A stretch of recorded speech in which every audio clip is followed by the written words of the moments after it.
welcome back to Smash and Nez Podcast. My name is Zach, and as always, I'm joined by my wife, Hannah. Hey! I'm not really sure why, but she did some peace signs back and forth to just me. I didn't do it to you. I did it to the microphone. You did it in the direction of me. No. So we're here. We're back for the entire finale. We were looking at how to break up the recording. Again, like we've said, Christmas vacation with no internet and all that really kind of put us behind. So Christmas Vacation is a great movie. that is a good movie, but we decided to just do the finale as one thing, and then it ended up being 3 episodes. So that's what we're doing. We're covering the entire finale for this last episode for this season. If you're new here for whatever reason, we're not going to cover the reunion. We just don't like watching the reunion shows. Yeah, I've never really enjoyed them. I may watch this one, but I don't think we'll do a podcast recap of it. And we will do at some point a cast breakdown of the World Championships, which premieres on March 8th, which is like 2.5 weeks from now. Yeah. And then It just sucks that, we're going to get spoiled on who wins the... Why does it suck? You're not going to watch the other ones. It sucks for them. Yeah, the Australian cast and the U.S. cast has been announced, but the U.K. and the Argentina, those casts have not been announced yet because they haven't aired their seasons yet, although I think they're currently airing right now. But they will not be done by the time March 8th rolls around. So, and that's what sucks for the winners because, you win to make it onto the World Championships season.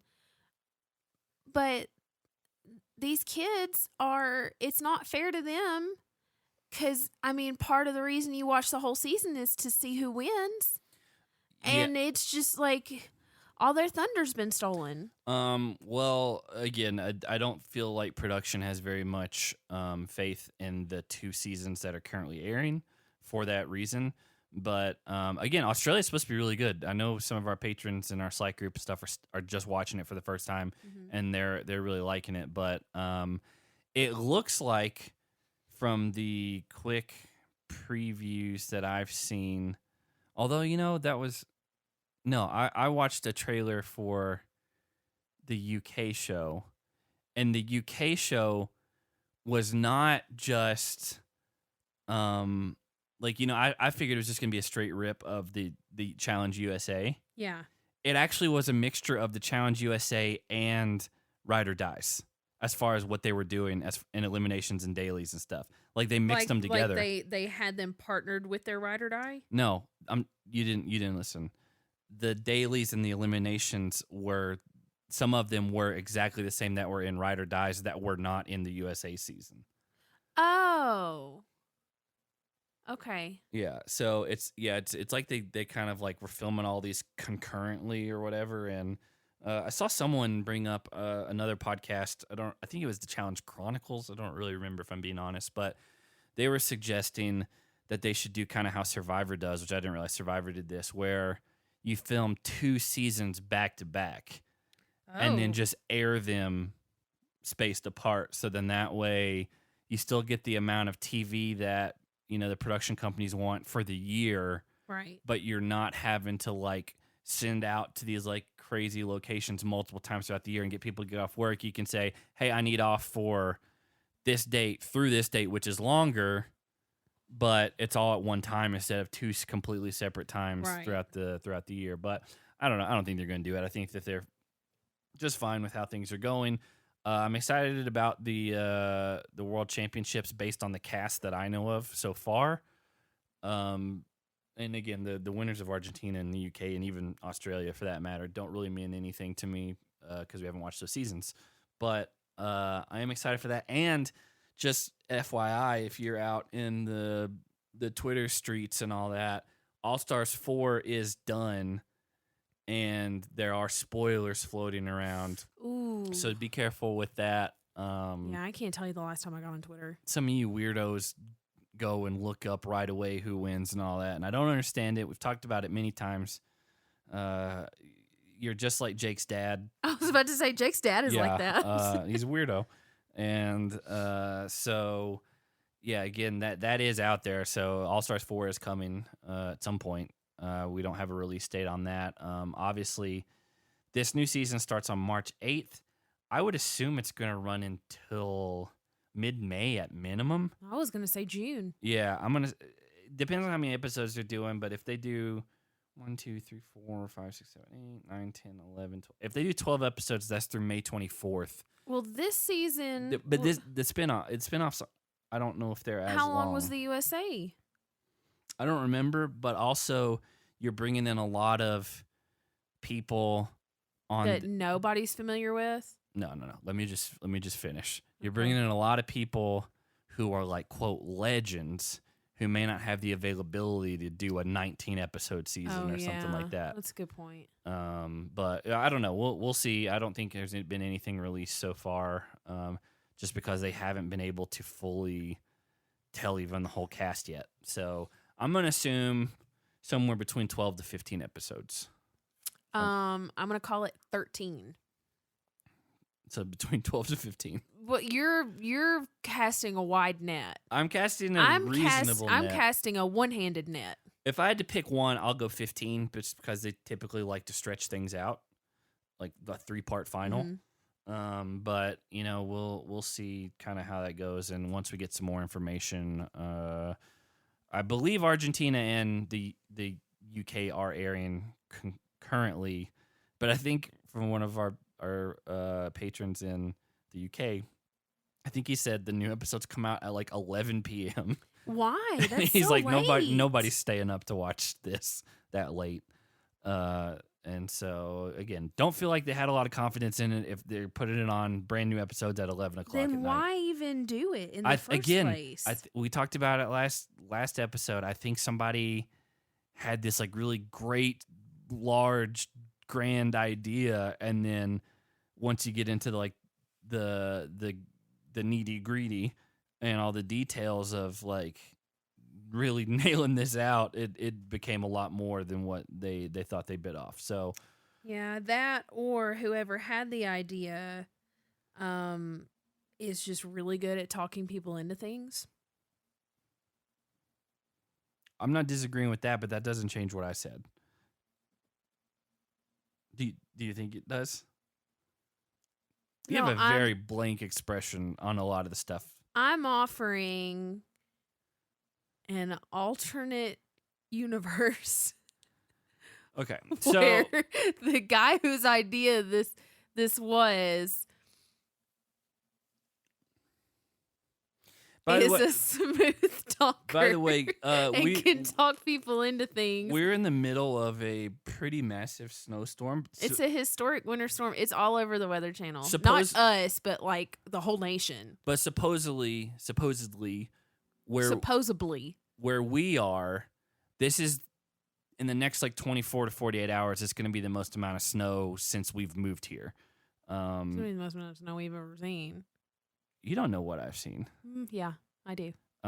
So yeah, it's going to be a lot, and we're just kind of hunkered down for that and got groceries and. What does that have to do with what I was saying?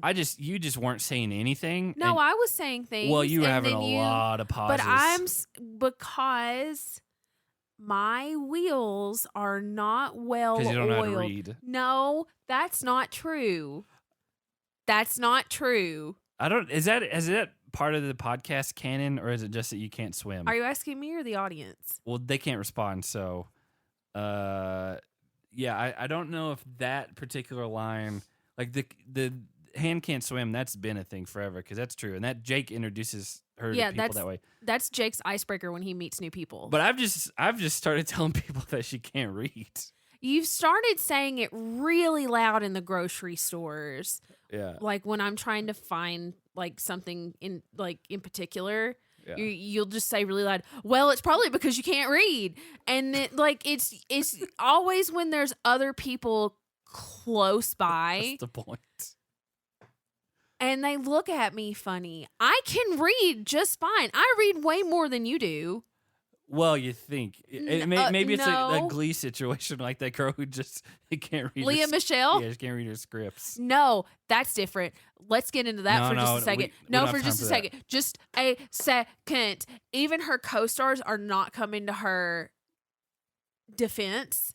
But they may just not like her, and they'd be like, "Yeah, that's funny if people think that."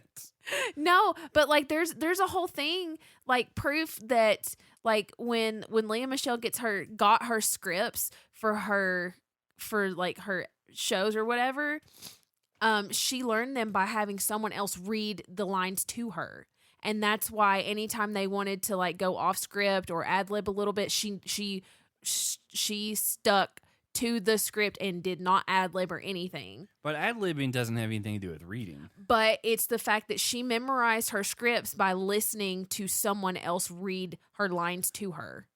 That may be how her brain works. Again, like that, yeah. like that's a good excuse, but also it does not disprove. It does not disprove. Yeah. The roaring rumors that she can't read. Yeah. I don't. We were. This is. We after Sunday, we were talking to some people that we know that we're kind of friendly with here, and we were just in conversation, and I almost said to them, like, at one point, I was like, "We know she can't read." I was real close. They don't know us well enough. I know that's why I thought it'd not believe that. That's why I thought it would be funny. I would have been so mad because I'm trying so hard to make friends, and to have you come in and just light it all on fire in front of me. You think they wouldn't be friends with you if you couldn't read? What kind of people are they then? But I can read. That's the problem. I know, but it's a test. It's not a test. It's a test for their. It's not a test. It's you lying. It's a test for their character. Lying. We'll see what kind of people they really are deep down inside. I mean, if you're not going to be friends with someone because of that, then you probably don't want them in your life. It's too early to determine that. I would like to become better friends with them. And then break it to them? No, there's nothing to break because I can read. I can read really good. Allegedly. Not allegedly. Truthfully. Well. Factually. Scientifically. Episode 17 starts with Bananas basically making a reference to stealing the money from Susie from Rivals. Susie? Susie, their podcast. Who are you?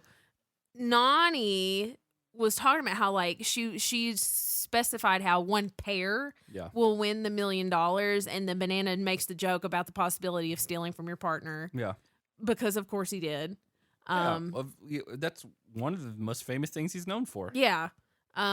He also made a nice little toast to the house in true Bananas old school challenge fashion. Yeah, I mean he was the toast guy for a while, mostly on like the first night in the house. Did he do that this season? I don't remember. I don't feel like he did, but I don't remember. You know what's crazy? No. I bet you forgot this. Nam was on this season, right? And his girl just went home. What? Nam. You remember Nam? I know who you're talking about. I don't remember him being on here. Was he not on this season? I don't know. I thought he was on this season again, and he got screwed over again. Because I was trying to remember who all had been here. Because like Kayla and Sam, they were the first ones to go home. He was on Ride or Dies, and he actually he was the first one to go home. No, he wasn't. Yeah, he was on Ride or Dies. No, he wasn't. Yes, he was. There's from his Twitter. Ride or Dies premieres Wednesday, October 12th. The challenge wiki on Double Agent, Spies, Lies, and Allies, and Ride or Dies. But like that's episode 1. Yes. TJ announces that Casey and Kenny already had to leave, which I forgot about. They had to leave for whatever reason. Oh, I did too. And because they left, Nam and his friend Emmy were the replacement team for Casey and Kenny. Was that what happened? It was at the beginning of the daily. I didn't remember that. I just remember Nam was on it, and then she quit like immediately, and he had to go home. Yeah, because like they got into it, and so Nam and Emmy were partners, and then we had Kim and Colleen, and my note was none of the German kids know what the word cumulative means, which is not fair. Yeah. Well, yeah. So that was just something I thought of today, and I was like, oh man, Nam was on this season again, but it's been so long because they at the end of episode. The thing, I think the last episode, they did a rundown and they showed the pairs as they were eliminated in order, right. And I was like, I didn't catch it because they didn't show Nam. The first elimination was Kayla and Sam, and like that was what they said, and I was like, oh, I totally forgot that Kayla and Sam were on here. But you also forgot, but because they said that, that's all I was thinking about, and I didn't hear any of the other names. They didn't say any names. It was or a montage. See any of the other names because I was thinking, man, Sam. I wish that they had stayed longer because I think Sam could have been like a really fun watch. But that doesn't change what I just like. They didn't show Nam. No, but you said that they showed a montage. They did. In order. And it had the different names on the tires. I wasn't. No. I didn't say anything about tires. You just brought up tires. I saw and heard Sam and Kayla. Oh, and everything else went out the window. I didn't see anything else. You are confusing the part of the final where they had to put the pairs in order as they were eliminated. Yes. That is, I said at the very end of the last episode, they showed a montage of the couples who are the ride or dies who got eliminated in order. And you brought tires into this. Yes. Don't look at me like that. And you're like, I didn't see any names written. I was like, there weren't any. It was a montage. And I didn't see a montage. You're like, yeah, the of montage names. of tires. And I was like, what are you talking about? Montage of names. There wasn't one. Man, okay. Well, no, I remember now because Casey and Kenny left. So Nam and Emmy came in. None of this was shown. No, I know. This is in episode 1. And then episode 2 was when she quit. Nam's partner. Yeah, in the middle of the daily, because like I have a whole paragraph of several notes that are all in all caps. So you can read. Where I. That's why I use so many emojis in your notes. That's not why I use so many emojis. You got to know how to feel. No. I don't use any emojis. I use the emojis to break up the notes so that I can read each note easier. So it's not just a paragraph of words because then I get lost in the sentence. Because the implications. No. It's just to break up the monotony. Well, it's been 13 years since Aneesa made her last final. Is that true? Since she made her last final? Yeah, that's been the whole thing, is that she never makes it to the final. She goes home like the day or two before. They said it's been 13 years since her last final. It's like early in the morning. TJ comes in on a motorcycle. He says the time is now.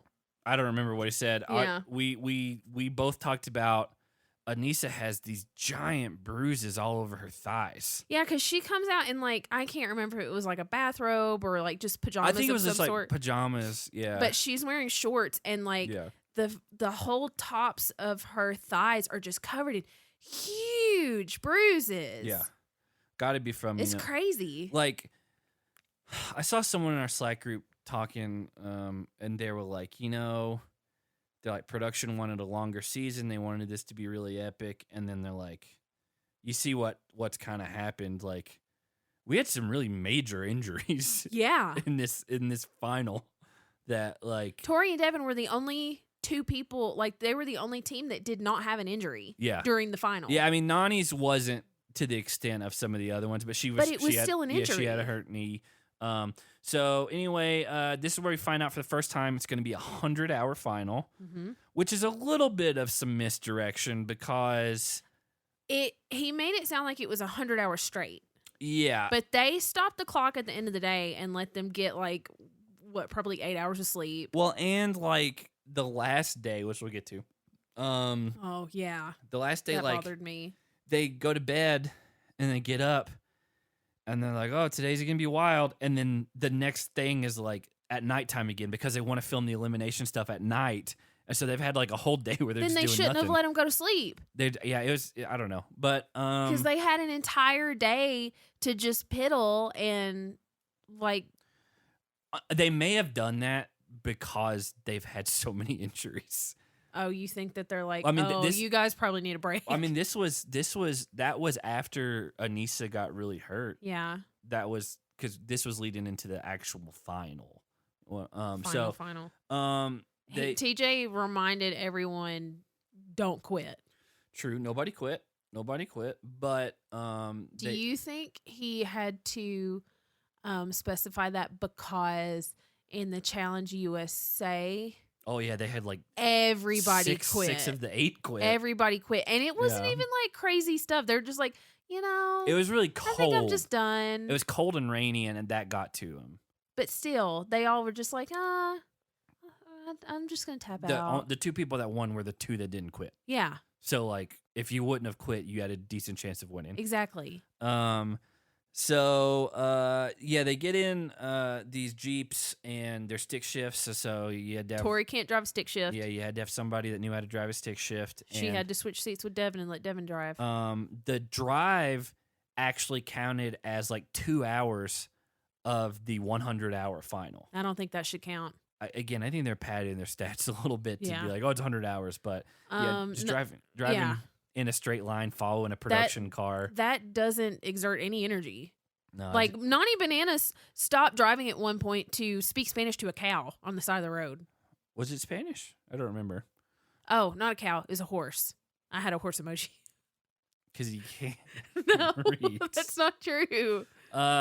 So when they get to their final, like, into the road for the Jeeps, they have to get a trunk out of the trunk of the Jeeps, and you don't really know what's in it. We find out later it's like camping supplies and all that stuff, but it's nightfall by the time they reach TJ. Yeah. And it was definitely early morning when he drove up in the motorcycle. So there was a lot of downtime between like them packing and getting in the Jeeps and driving for 2 hours or whatever. So there is a code that's going to be on the trunks, and each pair has to ride 100 kilometers, which is 62 miles on stationary bikes to be able to get their code to open the trunks. Mm-hmm. Again, they don't know what's in them at this point, but we know later it's their camping stuff. So we get like a sexy, sweaty body montage, mostly of the men. Yeah. It was all like Horacio and Bananas, and it started with Horacio. Yeah. Oh, by the way, did you know him and Olivia are like dating now? What? I mean, the whole reason that he couldn't have a thing with Laurel is because he had someone back at home. That was months ago. That was filmed probably. I thought he and Olivia were just like best friends. Well, again, I really thought Olivia and Nelly T were gonna find each other. Let me find what I'm going to show, because I've tried to stay off of the podcast social media just because I didn't want anything to be spoiled. Well, while you're looking for that, I found it. I did like that Anissa mentioned, anyone can win the final. So, look. So, Olivia, on the night of February 12th, wrote, took home the biggest win, and then it's pictures of them, like, walking away holding hands. I mean, does that not look like they're dating? That looks like they're dating, Hannah. And it says, took home the biggest win with a green heart. It could just be biggest win, as in like my best friend. Get out of here! They're holding hands. You got to show me more to prove it to me. Anybody can hold hands. He commented on it. And he did the big heart eyes, and then the heart hands. What was the second one? Blah. What's that? The emoji. If you had to pick an emoji that sounded like that, you'd know which one it is. That's what it is. They're together now. I don't know about that. Look at this picture. This is another one. This is 3 pictures of them holding hands like that. That don't mean nothing. Yes, it. Oh my gosh. 4 pictures.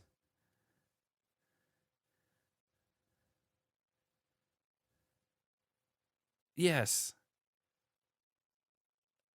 A video of them holding hands and walking together. And then that's just Katelin, who's not even from this season. He's from the USA season. Yeah. But yeah, they're I don't know. They're dating. I don't know. But anyway, so many things to be said about this final. Bananas made a joke about sickos who like to bike for fun, and then Jordyn looked at Jordyn. Yeah. We like the sweaty montage started with Horacio, and it was the longest one by far. But then it cuts to Devin, and they encourage Devin to take his shirt off, and he does. His OnlyFans. He shows his body for money. He does. It was interesting to compare the two. Speaking of Olivia and Horacio, they're trying to finish as quickly as possible. Yes. So they are doing the equivalent of sprinting on their bikes. The opposite of Devin and Tori. Whereas Devin and Tori are in no rush because this is not a timed final. And it's just determines who gets to maybe go to sleep first. Right. And at this point, it doesn't look like that they're like, oh, we only have 6 hours left before we have to wake up. Like, it's just like, we just got to finish this. Mm-hmm. And so... So there's no reason to exert all that extra energy. Except the only thing I think is Horacio and Olivia 101 put like a really good first foot forward and maybe get some sort of a potential lead. But 2, at this point, we don't know what's in the trunks. Yeah. Also, it's their first final, so they don't. Yes. They don't know what's coming. So technically, nobody does, but they really don't either. Horacio and Olivia finish first. Bananas tries lightening the mood and joking around.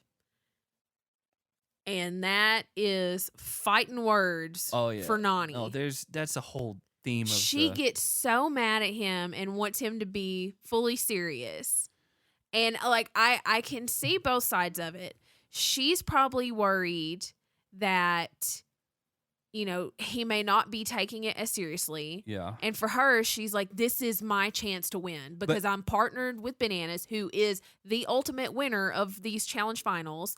But also, on the other side of the coin, if you're just on that stationary bike for 62 miles. 62 it is miles. 62 miles, that's really draining, and it gets really old really fast. So if you're joking around, being dumb, and just goofing off, it does kind of take your mind off of it. And it wasn't like... And it makes it easier to get through. This is the first leg of 100 hours. Yeah. Like, it's... Like, she was just way too... Like, he went one direction, she went the other, but I feel like she went so much further in the, like, this has to be serious direction.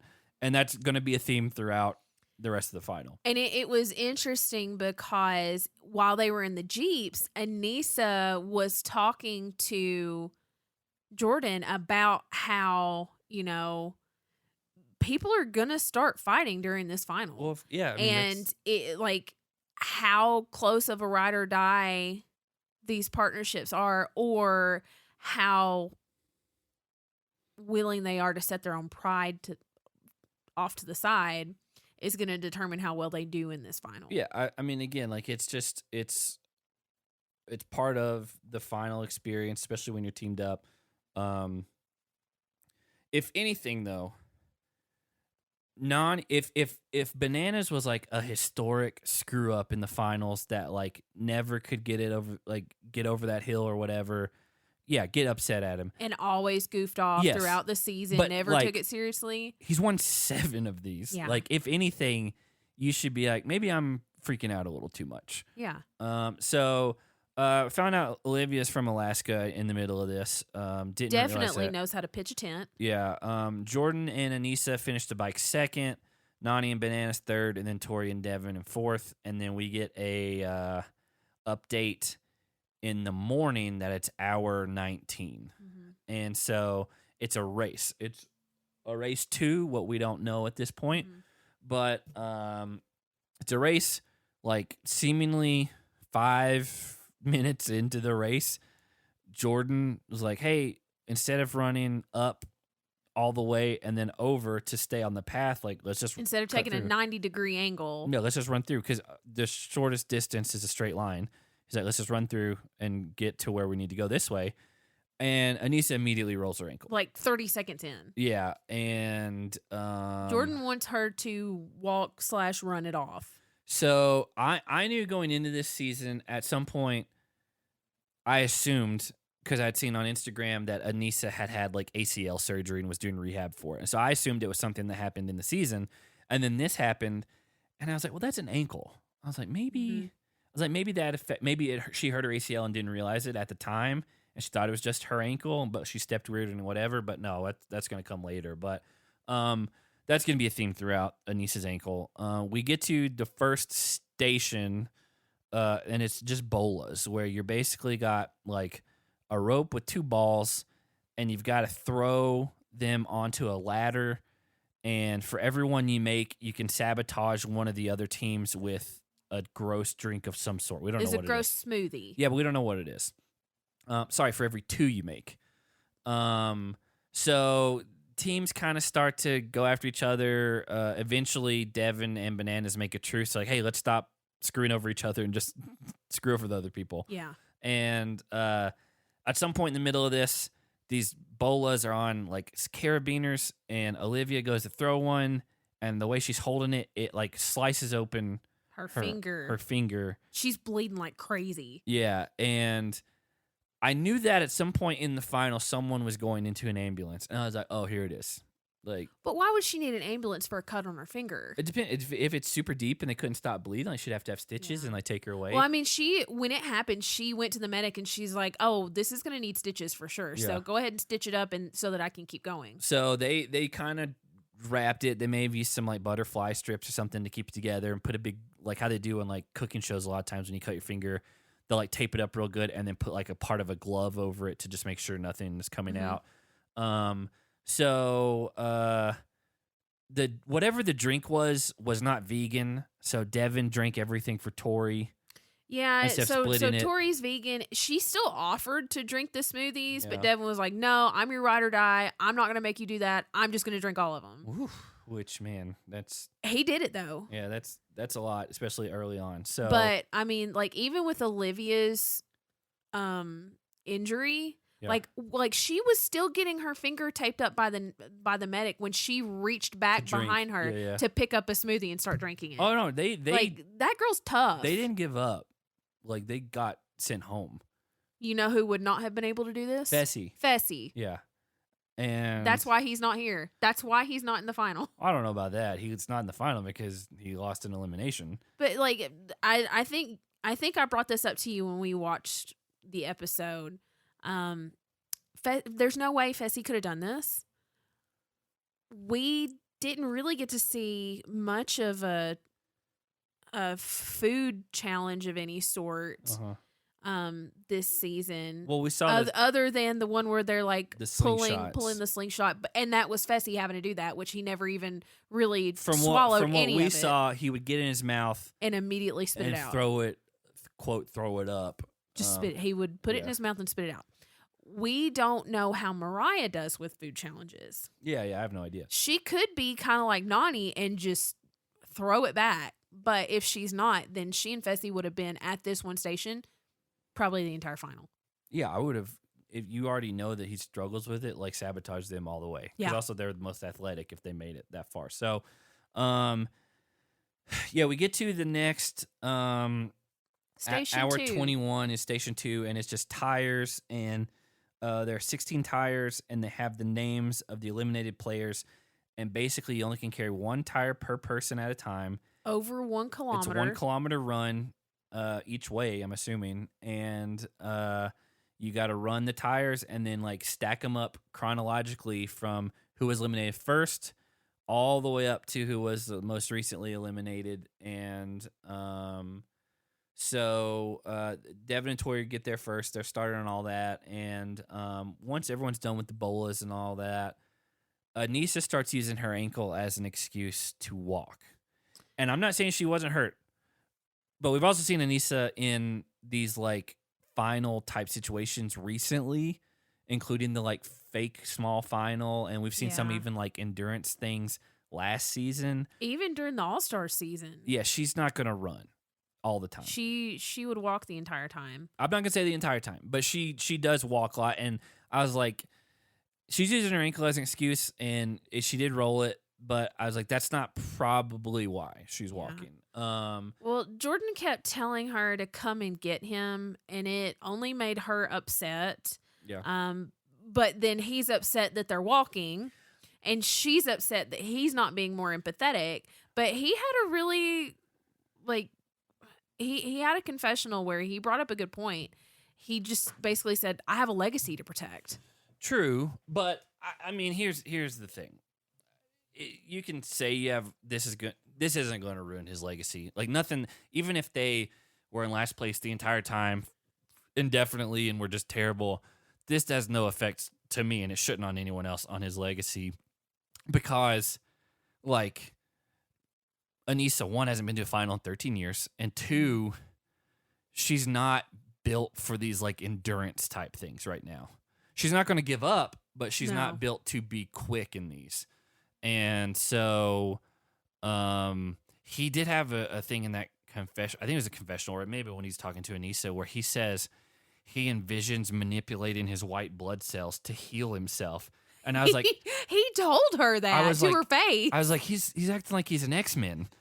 And like that's just like he can just manipulate that. And do we know we've seen Jordyn do some things, not just in the challenge. Like I've followed him on Instagram for years, and I've seen him like train and bike and triathlon and all the things. Do we know that he's not secretly an X-Men? I do. He's not. He's not? No, he's not. How do you know? Because they're not. He uses his mind to manipulate his white blood cells to heal himself faster. He says he thinks like that, but he can't prove that anything happens. You can't prove that he's not doing it, and like subtly like dropping hints on television, like, oh yeah, I like to think about manipulating my white blood cells so that I heal faster. Well, in the midst of all that, Tori and Devin finished the tires first. They get to the third station of the day. Do you know how they finished it so quickly? What? Tori said that she knows the order of the eliminations. Yeah. And Devin was like, how do you know that? And she reminds him that she actually wrote it down in her notebook and like periodically reviewed it to study it. Again, like the game has become kind of meta. Like people who've been on these seasons more than just a couple of times, they've started to do things like that to where they're like, I need to remember this and this just in case there's a final or an elimination where it's like, hey, put these in order, And so like, yeah, that's become more and more of a thing over the last few years. Yeah. So they get to the slingshots, very similar to the thing that that Jordyn and Fessy did a couple of dailies ago, but Devin was like the savant that like dialed it all in perfectly. And Devin and Tori get there immediately. Shot one, hit. Shot two, hit. Because Devin tells her where to go. Yeah, and they're done with that. And so they get to sabotage Olivia and Horacio. And because, again, they didn't want to go after Nany and Bananas at this point because they had kind of called a truce, even though this was a different thing. And they didn't want to take the first shot in that type of situation. So also it's too early. It's there's 4 days of this. Bananas and Nany finished the tire second, and then Horacio and Olivia finished third. Speaking of people that are together, when Bananas picked up the tire with Mariah's name on it, he actually kissed it and called it his girlfriend. Yeah, well, they're not together anymore. I'm assuming, well, like, again, I've gotten on Instagram since we finished the entire final, and I saw, it may be even today, Mariah was wearing a hat that said, like, no boyfriend, no problems, or something like that. Nice. So I'm assuming they're not together. Again, showmances don't always tend to last very long. So, yeah, Horacio and Olivia finished the tires third. Bananas and Nany finished the slingshot second right after that. And then Horacio and Olivia get to the slingshot. They find out they're sabotaged, whatever. Horacio gets his 2 right away, like in a row. It looked like got 1, 2, they're done. Bananas Nani struggled a little bit. Bananas got to where he was yelling. Yeah. And then Nani was the one telling him to calm down. Then Olivia's hurt finger was causing problems with the way she was having to pull. And I was like, well, pull with the other hand. Like, yeah. don't do that. Or switch finger. Use a different finger. Yeah, or take both hands and leave your one finger off. My thing was like if it's her index finger, hold that up and then use the other 3 fingers of that hand and then her other hand and pull back with 2 hands. No, I agree.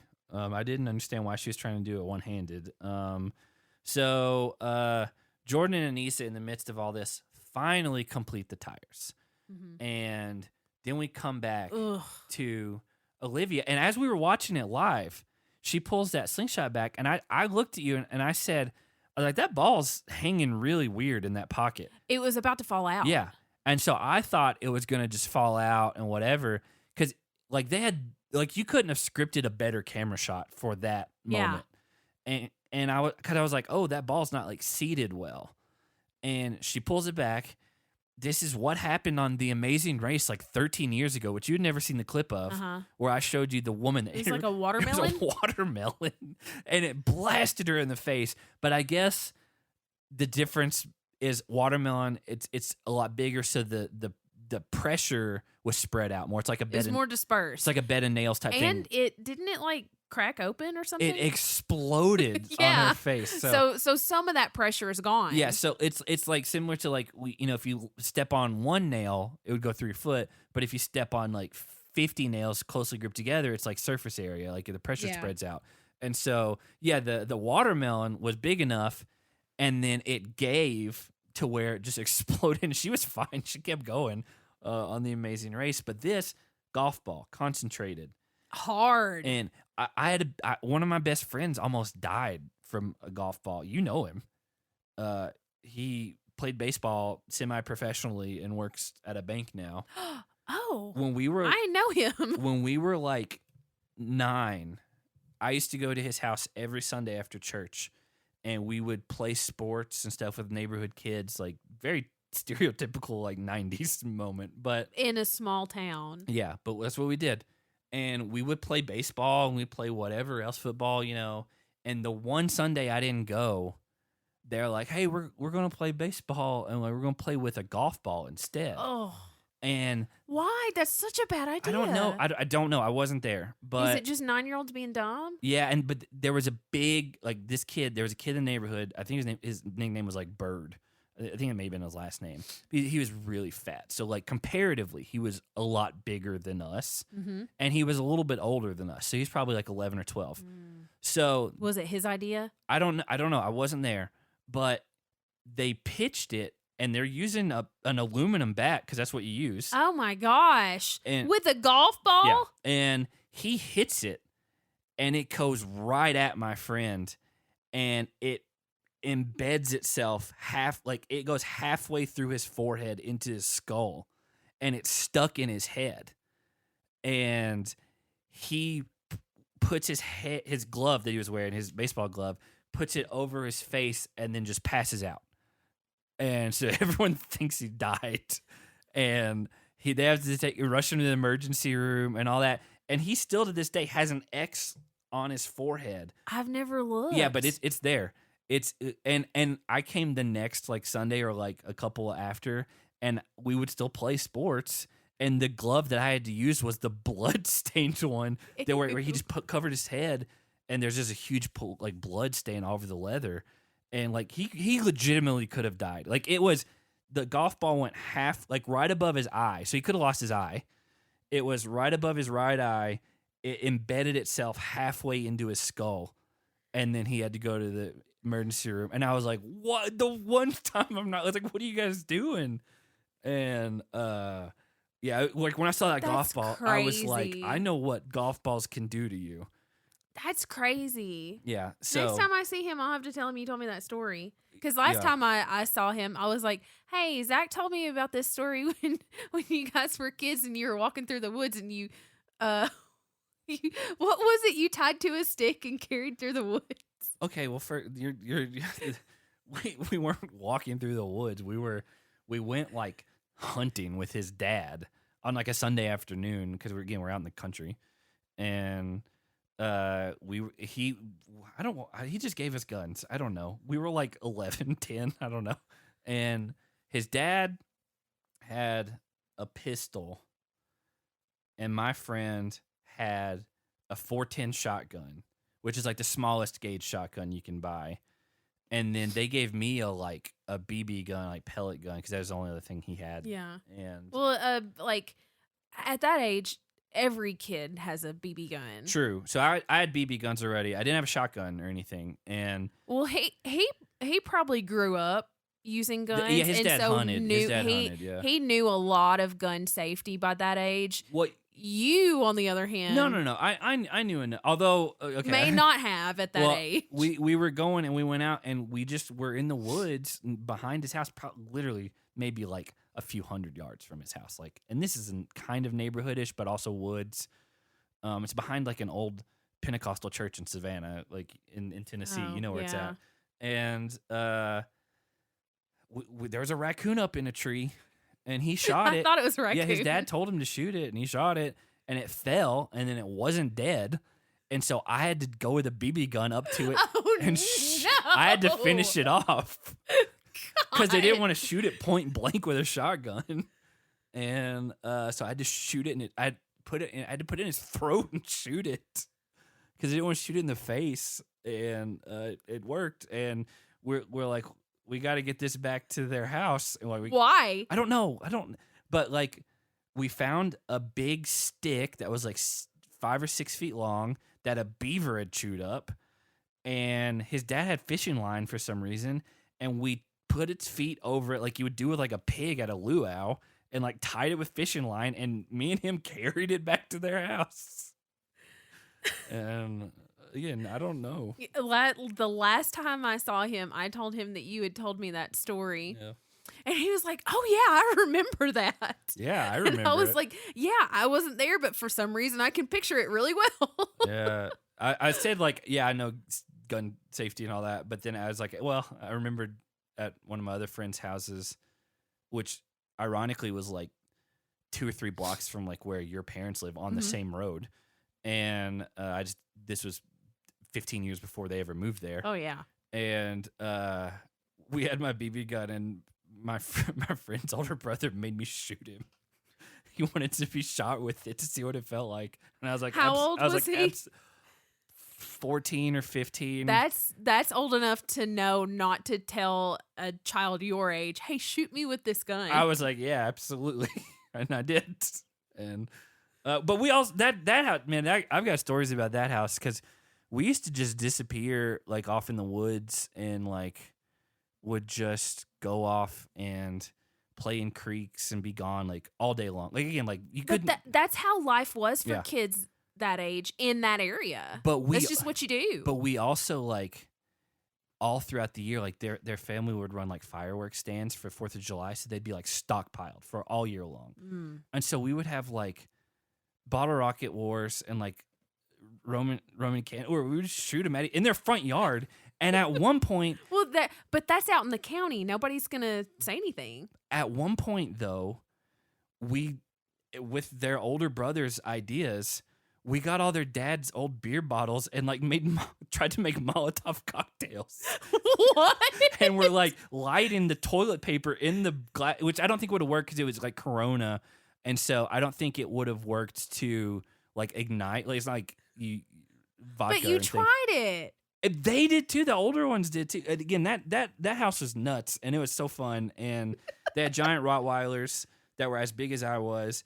And at one point, the 2 older brothers were like, "Hey, back behind these woods, there's a 7-legged pig that's hanging around here." And I was like, "What are you talking about?" And it sounds like they're lying to you. I was at their house when they're like, "Hey, we're going to go catch this pig." And they went out and got up in trees. Because that's how you catch pigs. You have to get the height. As like teenagers. And you have to jump on them. As like 14 and 16, they were up there. And they brought back a pig that had 7 legs. And then it just stayed at their house for like the next 2 years. because they started feeding it. Yeah, and it's domesticated. Yeah, and like so it was just like they had a horse named Santa Claus, and then and then they named the pig Rudolph. And so that house was wild. Like they would come over there like, yeah, let's go see Santa Claus. Yeah. Again, like, we gotta feed Rudolph before we go. I never rode, but they had ducks and like they had crawfish ponds, like they would, and they had a ton of cats, and then it was a wild place, and but yeah, that pig hung around, and then it just disappeared one day, and it probably got eaten by coyotes. I'm not because that area is ran rampant with coyotes. When I'm describing, again, I was a kid, so it's probably not as big as I fully remembered, but like.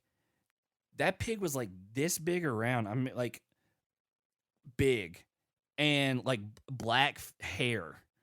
And it was like dark pig. Like a hog? Like a wild 7-legged pig. And it had 3 normal legs. And then the back right, which I'm assuming it just like absorbed a fetus in like utero. Yeah. It had a partially grown leg and then it like another little one, and then it had 2 that were fused together coming out from like the midsection, and that's how it lived. And they had a dog that lost his eye one time, like it popped out of its head. Like it was a wild house, and I would go over there all the time. That was my best friend in elementary school. Well, yeah, if he's got a horse named Santa Claus and a pig named Rudolph. Yeah, it is. It was crazy. And a dog with an eye that pops out. And we like shot their brother. And you made bombs together. Yeah. Like it was like you could. That's every young kid's dream. Yeah, it was crazy. It doesn't sound real. I know, but now that it's like all together, like it sounds even crazier. But because you've told me little pieces of stories of their house. I'm sure, but I've never heard all of that. I'm sure there's way more that I could get into. Like you need to reconnect with one of them and be like, "Hey, here's what I remember. What am I forgetting?" So I actually became a lot closer with the youngest brother of the 3 was my age, so that's how I got to know them. Over the years, the oldest one I used to play video games with all the time. The middle one played guitar, and he was in a band with me at a church. And so I got to know him really well. I actually was closer with the middle brother as a teenager than any of the other ones, even though he was like 4 years older than me. He actually lives in Colorado. He's not that far away. Oh. He moved out to Colorado a handful of years ago. But yeah, it's there's a lot. There's probably way more stories. And this was all only from like kindergarten through like 5th grade, because I didn't really go over there much after that. But like there was a period where, again, imagine I was probably like 7 when some of this stuff happened. Like, can you imagine just letting like your 7-year-old just like run off into the woods for the day? Can you imagine asking a 7-year-old to shoot you with a BB gun? I might have been like 10 or 11 at that point. Still.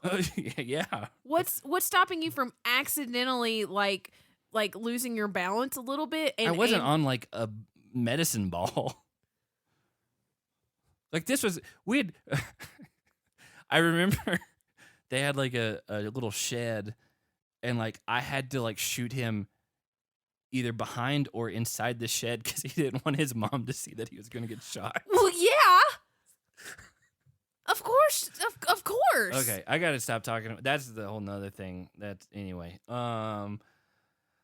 Okay, so Olivia gets nailed in the face. Yeah. With that golf ball. Yeah, right. And like right between the eyes. And like she immediately goes, "Oh my God, I just broke my nose." And they cut to it gushing. Yeah, lots of blood. Head injuries bleed a lot. Yeah. I've had a couple from basketball and stuff, and you bleed a ton. And in the middle of her being bent over and like just holding handfuls of blood, she just starts apologizing to Horacio for whatever reason. Well, because she knows that, like, oh, this is probably going to end our time. And, like, I even have a note, like, at this rate, she might run out of blood before the final's even over. Well, But this was before the ambulance was like, yeah, you're disqualified. I knew as soon as she got hit like that, I was like, she's, again, I know how golf balls can do. I was like, she's done. Well, I mean, credit to her. I mean, she took toughed it out. Beating this season. I mean, she's for the final. She's proven that she definitely belongs, and he does too. So then we cut, because I told you when she got hit, I was like, man, earlier in these confessionals, I was like, it looks like she's covering up a scar with a lot of makeup in between her eyes. And I was like, I've never noticed that until this final. And I was like, that's weird. I was like, I guess, her makeup just was like, depending on the day. Yeah, like, you never, like, sometimes things look worse or whatever. And I was like, I guess, she's like, she probably just had a scar there. And I was like, I've never noticed it. And then I was like, oh, that's why. Where it's from. And then they do a confessional, like, I guess a few days after, where no makeup.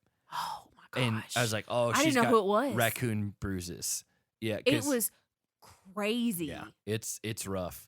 I'm glad that she's not like seriously hurt. Like, she's okay now. Yeah. Well, I mean, she talks about it a little bit in the third episode, but yeah, they get DQ'd, understandably. Horacio cries because he wants to finish on his own. He's like, I'll do double the amount of work, whatever. My phone has been freaking out and it's been jumping all over the place. Well, I found it. So she's in the ambulance, trying to get the bleeding to stop, and Horacio's trying to give her a pep talk, and tells her how great she's done and how proud he is of her. And now they're dating, and promises her that she's not quitting, or she promises him that she's not quitting. Yeah. But he also has to keep reassuring her that her face isn't messed up and that her nose is still straight. Yeah, it didn't hit her nose. She's laying on the stretcher and she's like, is my face messed up? And he's like, no, it's not. She's like, is my nose still straight? Again, she probably just got hit and it probably just felt like it, but it actually was, an inch or two north. Yeah, it was like just above her eyebrows. Yeah, and again, one of the executive producers, as he's crying, comes up and hugs him and apologizes. Yeah, and she's like, there's nothing I can do, and if there was, that I would. Yeah. And he just breaks down. He promises to do double the work, and then that's where that episode ends. And then we go into what? I told you I have a superlative for every episode. We're gonna just do one big one at the end. So, but they're different for every one. We're gonna do one big one at the end. Who smashed heads? Tori and Devin, because they're in. I'm gonna edit all this out. I'm gonna let me just get in. Let me just get in because we didn't do the movies for it. I know, because we're doing one big episode. Who smashed some heads for this section? Tori and Devin, because they were in the lead the whole time. Who got their head smashed? Olivia. Literally. Episode 18. Jordyn and Anissa immediately kill the slingshot thing as well. They kind of arrive right as Horacio and Olivia are being DQ'd. And they kind of can see the aftermath of what happened. Mm-hmm. And so Tori and Devin start talking to the cows. Yes, as on their run to Station 4, which is a swimming station. Through a nasty swamp. Yeah, but it looked really gross. It looked like algae. But then, like, when they like actually broke it up, it honestly almost looked like little leaves. I think Nani said it was like little peas. Yeah, it looked. I mean, peas don't just fall in a river, so. Well, I mean, maybe a pea truck crashed. A pea truck crashed and was carried. And it dumped in the swamp, and the swamp is full of peas. Well, Tori and Devin still killing it in the lead. There were a lot of good quotes in this part. As they're walking through the swamp, Devin goes, honestly, there's a chance we come out of this stronger. And then he says, I'm going to be a super villain. I just want to watch the world burn. So he's taking this as like it's radioactive swamp stuff and that they're like absorbing it to get superpowers. Yeah, like toxic Avengers or something. But yeah, they basically you go all the way out to like a raft and there's pieces. And I think you have to do it like 4 times, or there's 4 different rafts or something like that. There's 4 different things for their puzzle pieces. Yeah, for some reason I didn't write anything I wrote swimming station 4. Tori and Devin still have the lead. And then the next thing I have is Alyssa and Jordyn show up, and Tori realizes there's a pattern. So I skipped a lot of the in between stuff. I have a lot. It's fine. We got it. I just want to say it was kind of weird. Yeah. That TJ started explaining the premise of this station by breaking the fourth wall and talking directly to the audience through the camera. I don't think that's super weird. It was weird to me. Well, I mean, he's not going to do a confessional, and so they're like, "Hey, we need a recap of what's happening." When Alyssa and Jordyn get to the swamp, Yeah. Alyssa tries showing Jordyn her ankle. Yeah. And he tries to convince her that it just looks like a normal rolled ankle and it's no big deal. I think she wanted it to elicit more of an emotion from him. Yeah, and he's not in And that he's mode. not. No. But yes, Tori figures out that there's a puzzle. No. That There is a puzzle. in the puzzle, it's actually a mirror of itself. Yeah, so basically and so they don't have to keep running back and forth. Yeah, they're running back and forth, and they're just trying to figure stuff out. Tori is the first one to realize the pattern where, if it's orange here, it's going to be orange there, and if it's yellow here, it's vice versa. While Nani is running to go look at the key, Yeah. This is where she somehow hurts her knee. Okay. Because I have a note, Nani somehow hurts her knee. Next note, at this point, Tori and Devin are the only team without an injury. Well, right after Tori figures out the pattern, they finish it very quickly, and Bananas and Nani are working on the puzzle. Jordyn and Alyssa start their puzzle when Bananas and Nani are 75% done, but they don't know there's a pattern at this point. So back at camp, which is where Tori and Devin are running to, is a station 5, which is a puzzle that you have to complete before you can go to sleep. So Devin starts the puzzle and says that he thinks he's got it. And then Tori says something about marriage. And Devin goes, "Oh, you're right." And then adjusts the puzzle and immediately they get it. No, they're not done yet at this point because they start station 5. Then they cut back to the puzzle at the river. No, this happened before Alyssa and Jordyn. I know.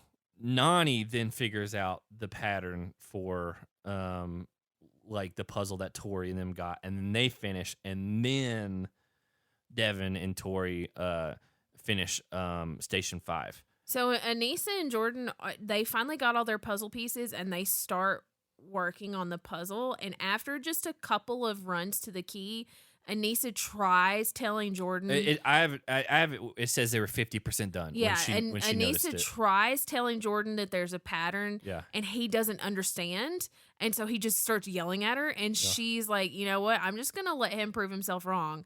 And sure enough, soon after he realizes, "Oh, there is a pattern," and then they finish it. They finally finish, and then Jordyn and Alyssa get to station 5 while Bananas and Nani are still working on it because they cannot figure out that sleep puzzle. I mean, it's not, you know what I mean. Well, the one thing's for sure, they struggle with puzzles. Yeah, so they basically both the second and third place team decide to help each other, and Jordyn, because there's no time limit. Yeah. It's just and there's no real penalty. Yeah, once you finish the puzzle, you can just go to bed, and so there's no reason not to help each other. So Jordyn and Alyssa finish second, Nani and Bananas finish third, but with a lot of help from Jordyn and Alyssa, and even Tori and Devin, I think. Yeah. And so at this point, we get a 58 hours remaining little graphic pop up, and then we get a medic in the morning looking at Anissa's ankle, and she's talking about it and talking about how messed up it is, and Jordyn's very frustrated, very audibly says, "No wonder it's been 13 years," and talking about Alyssa. They start fighting and yelling because again he works at a completely different level than what she does.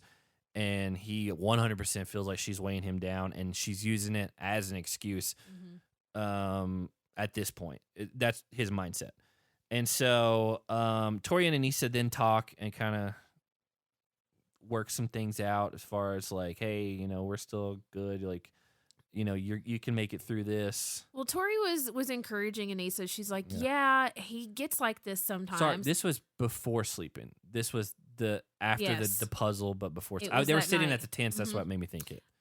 So Tori just kind of encourages her, and then she goes, "You're not going to quit, are you?" And Alyssa goes, "No." Yeah. So, I mean, that tells us mentally where she's at. She's not ready to give up. It's just the physical part is where she's going to be tough to Yeah. get through. And so after sleeping, this is when Jordyn changed his attitude and kind of apologized about what happened. And again, being able to be in a tent by yourself, because everyone had their own tents, and, you know, just kind of get your mind together. Decompress and sleep. That's a lot of it. Just sleep it's it stressful and all that stuff. Like, he shouldn't have been talking the way he was. And so he said from here on out he's determined to just be motivating for her now, which I think is the right mindset to have approaching this. So we get another graphic, hour 50. TJ says at one point, this is you're 50 hours through the hardest final we've ever had. Again, I don't know if anything's going to be War of the Worlds. But this is not an easy final. We get to a station that's cars with no motors, and you basically have to push your car to a certain point. I don't know how far it was or whatever, but you got a head start depending on like your finish time of the puzzle the night before. Yeah. And so Tori and first of all, Block Party plays. I love Block Party. One of my, just in that style of music, I love Block Party. And I found out like this past week that you had never listened to them before, and I don't really know how that's possible. If I'm being honest, I was not familiar with Block Party. There was when TJ was explaining this daily, he just jokes and laughs about forgetting to put motors in the car, so they have to be pushed. Everyone else starts laughing a lot too. And my note was just, what a weird energy for day 2 of a final. I mean, I guess it was weird. Well, they've probably not had a lot to laugh about, so maybe that pushed them over. So, basically, Tori and Devin go first. They pick a car that is not the one on the road because the road is very muddy and very slippery. And so, but TJ let him know, whatever car you touch, that's yours. The one is yours. And so they pick one off to the side, I think to the right side, that's like off in the grass. It's the orange one. I don't remember the color, but yes. It's the orange one to the side, the blue one's on the other side, and the pink one's in the middle. So then Nani and Bananas get to go first, and while Bananas tells Nani, don't touch a car yet. Yes. And she immediately taps the back of the pink car, which is the one in the mud in she the just middle. puts her hand on it to walk around it. She just taps it. Yeah. And like immediately after he says, do not touch anything. Well, he said, and also right after TJ warned them again, hey, whatever car you touch is yours. Yeah. And she does it. And so, I forgot Papa Roach came on in between the two. And so, after a little while of pushing, Devin and Tori actually steer their car back to the middle of the road to get kind of back in place where it wasn't as muddy. Because they got stuck for a second there, and he was freaking out. Yeah, and so, because they came to like a dead stop at one point. Yeah. And once you lose that momentum, it's gone. You've got to completely start over again and get it rolling, and that's really tough. And so, Devin and Tori still finished first. Then Nani and Bananas, even though they got the slippery car. And then Jordyn and Anissa finish after that. And then we find out there's 10 hours remaining.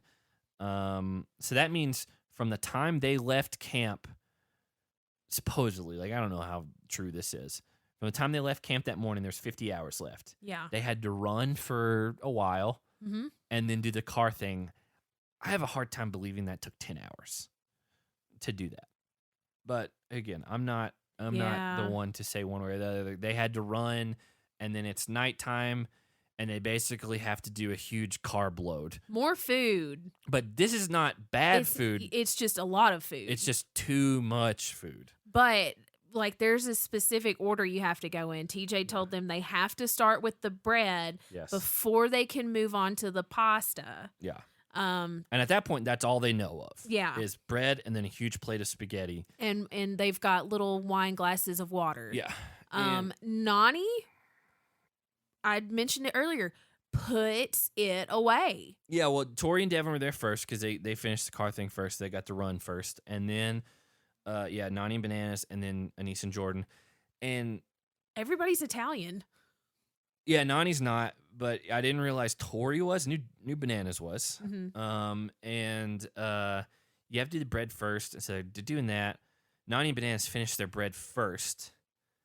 And then Tori and Devin finish their bread, and then Alyssa and Jordyn.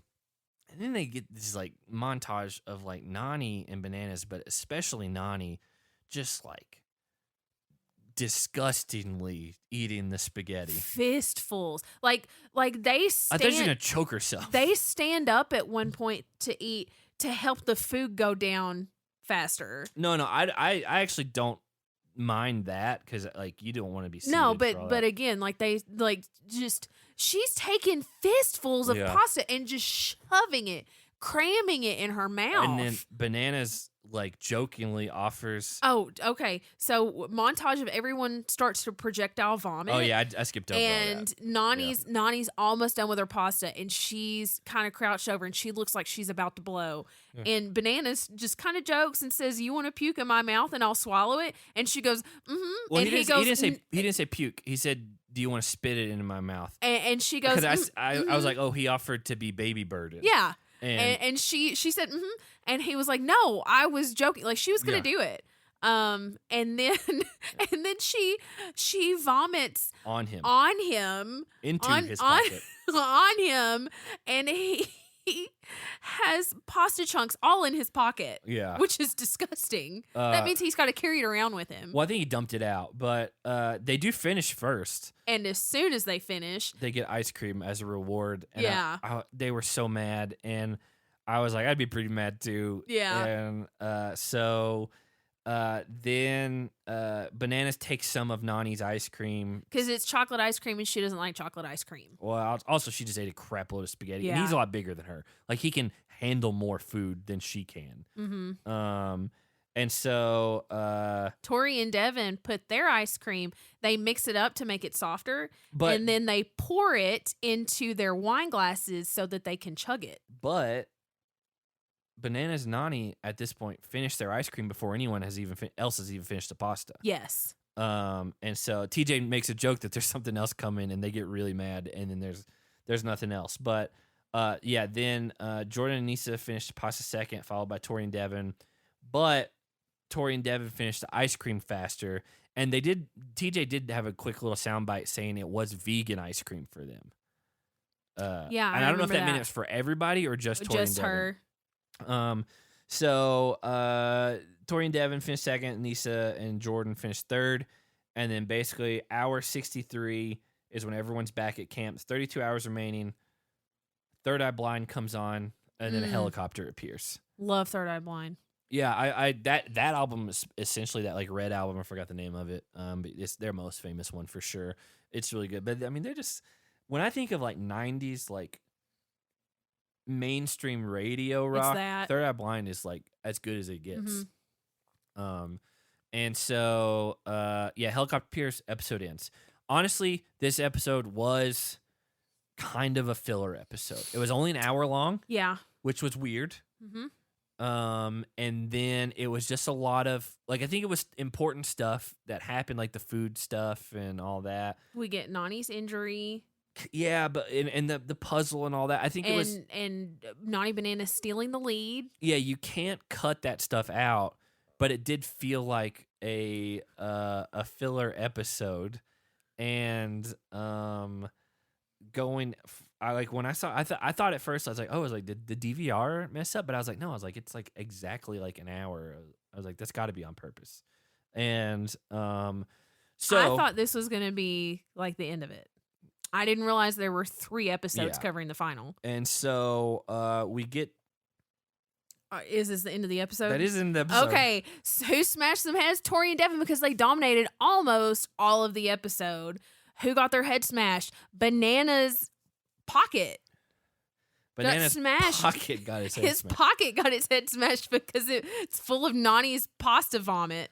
Okay. Well, honestly, like all vomit considered, that's not the worst thing to be thrown up on. Because at this point, just spaghetti. It's just going to be water and spaghetti. Yeah. And I would much rather that than like food that's been like partially dyed. Because you know that's like. Or the gross chunky smoothie that they had from day one. But you know, like all of that came out was just like the last like 10 minutes of whatever she ate. And it's very watery. Yeah, it hasn't gone through the digestive system or anything. Like it's fresh. Yeah. So all things considered, that's not that bad when it comes to being thrown up on. But I would hate for it to be in my pocket because, even if you do dump it out, there's still chunks in there. So the next morning, 32 hours remain. We got a Motion City soundtrack throwback. Do you know Motion City? I didn't know if that was a band. I knew that song. Okay. I didn't know that was a big like Warped Tour band in like 2005 or so. Yeah. Their drummer comes on Doug Loves Movies every so often to do stuff. Who is it? I don't know his name, but I just know he's from Motion City Soundtrack, and they were a band that like I didn't mind, but I never got into. They're a little more poppy. But I don't know. Like they have a song called "Let's Get F***ed Up and Die." And oh yeah, they do. I forgot about that. That's like the first line of the song, and that always was a fun one to put on places. Yeah. Like in the car with your parents. Yeah, they basically they're always on Warped Tour comps and stuff like that. So hour 69, we find out that the helicopter that we saw in the last episode is basically going to be flying each pair over a field, and they're going to be targets, and they have chalk bombs, and depending on what order you finish the food in the night before is how many bombs you get. So Alyssa and Jordyn get 15 because they were last place. Tori and Devin get 20, and Bananas and Nany get 25, and they get to choose the order of who goes in what, and you always don't want to go first in things like this. Well, like if you get to choose the order, you want to try and put yourself last if possible. Yeah, or close to it at the minimum. And so we find out that also the winner of this helicopter challenge gets an advantage going forward. And they pick Tori and Devin to go first. Obviously, they don't feel like Alyssa and Jordyn are that much of a threat right now. And Alyssa and Jordyn are like, hey, great, keep considering us not a threat. And it's like, well, you're considered that right now for a reason. Like, you've got someone who says their angle's messed up, and you've been like very far behind for most of the endurance stuff. And so they do play. I liked the music selection on this. They play "Get Free" by the Vines. I really like that song. I like that music video even. That's maybe the first band and only band that I know of that I remember their lead singer coming out talking about he was autistic, and this was like this is like 2001. Yeah. And I was like, oh wow. I was like, that's like back then, like I've never heard of any, like I don't know how I guess, autism is a very big spectrum and it depends on, but it wasn't as widely talked about then. Exactly. And I was like, man, it's like, how do you like tour and stuff like that? But again, I've never dove deep beyond that, but I really do like that song as far as like one hit wonders from those early 2000s, the bands. And there were a million of them, the Vines, the Hive, the White Stripes, like there's a lot of them. And so Tori and Devin go first, and they get 10 out of 20. They get 50% of those. Yeah, it was a good amount. And not only do they have the most numerically when this is all said and done, they have the best percentage when it's all said and done as well. And so when Alyssa and Jordyn go, Anissa's very bad at it. And so she just dumps all of her bombs to Jordyn's side because she's like, I'm not doing well. And if I do very bad, he's going to get upset. Yeah, and he before they started, he tried to explain a strategy to her. Yeah. He also, in a confessional, calls himself Tom Cruise again. Because he's hanging out of a helicopter. And doing, like, crazy stuff. Yeah. Didn't do really well, so not sure. So he's not Tom Cruise. Yeah, probably not Tom Cruise. But, yeah, she said that she lets Jordyn do the rest after she realizes she misses a few. His strategy was to throw at the bottom edge of the target as you're going for it, not the middle, because the helicopter has momentum. And so as you're throwing, that chalk bomb is going to have the inertia from the helicopter as well. And so it's going to go a little bit further up than what you really want it to. It's physics. Yeah. But, I mean, she just lets him do the rest because she said she'd rather have a happy Jordyn than an angry one. Yes. And again, it wasn't like she was killing it and she just thought he needed to do, like, she just wasn't doing well. And so she's like, I'm just going to let him go. Yeah. And that way he can blame himself if it's bad. Right. They get 6 out of 15, which is 40%. You know, it's not awful. And it sounded like you were asking me if that was correct. No, it is. It is. Okay. It sounded like a question. Tori and Devin got 50%. Jordyn and Anissa get 40%, and then what's Bananas and Nani? 20%. Ooh. Yeah. That's not good. Because they had I think so. That's off of my head. Let me just double check. Well, yeah. 20%. So when Bananas and Nani go, he tells Nani to dump her chalk bombs in his box if she feels like she can't hit. So her he was flawed in the sense of he was saying, "Oh, I'm watching some of these throw and they're not exploding," and they only don't explode if they hit the grass. If they hit the target, they explode just fine. Because the target is a hard surface. Yes, and like that's physics.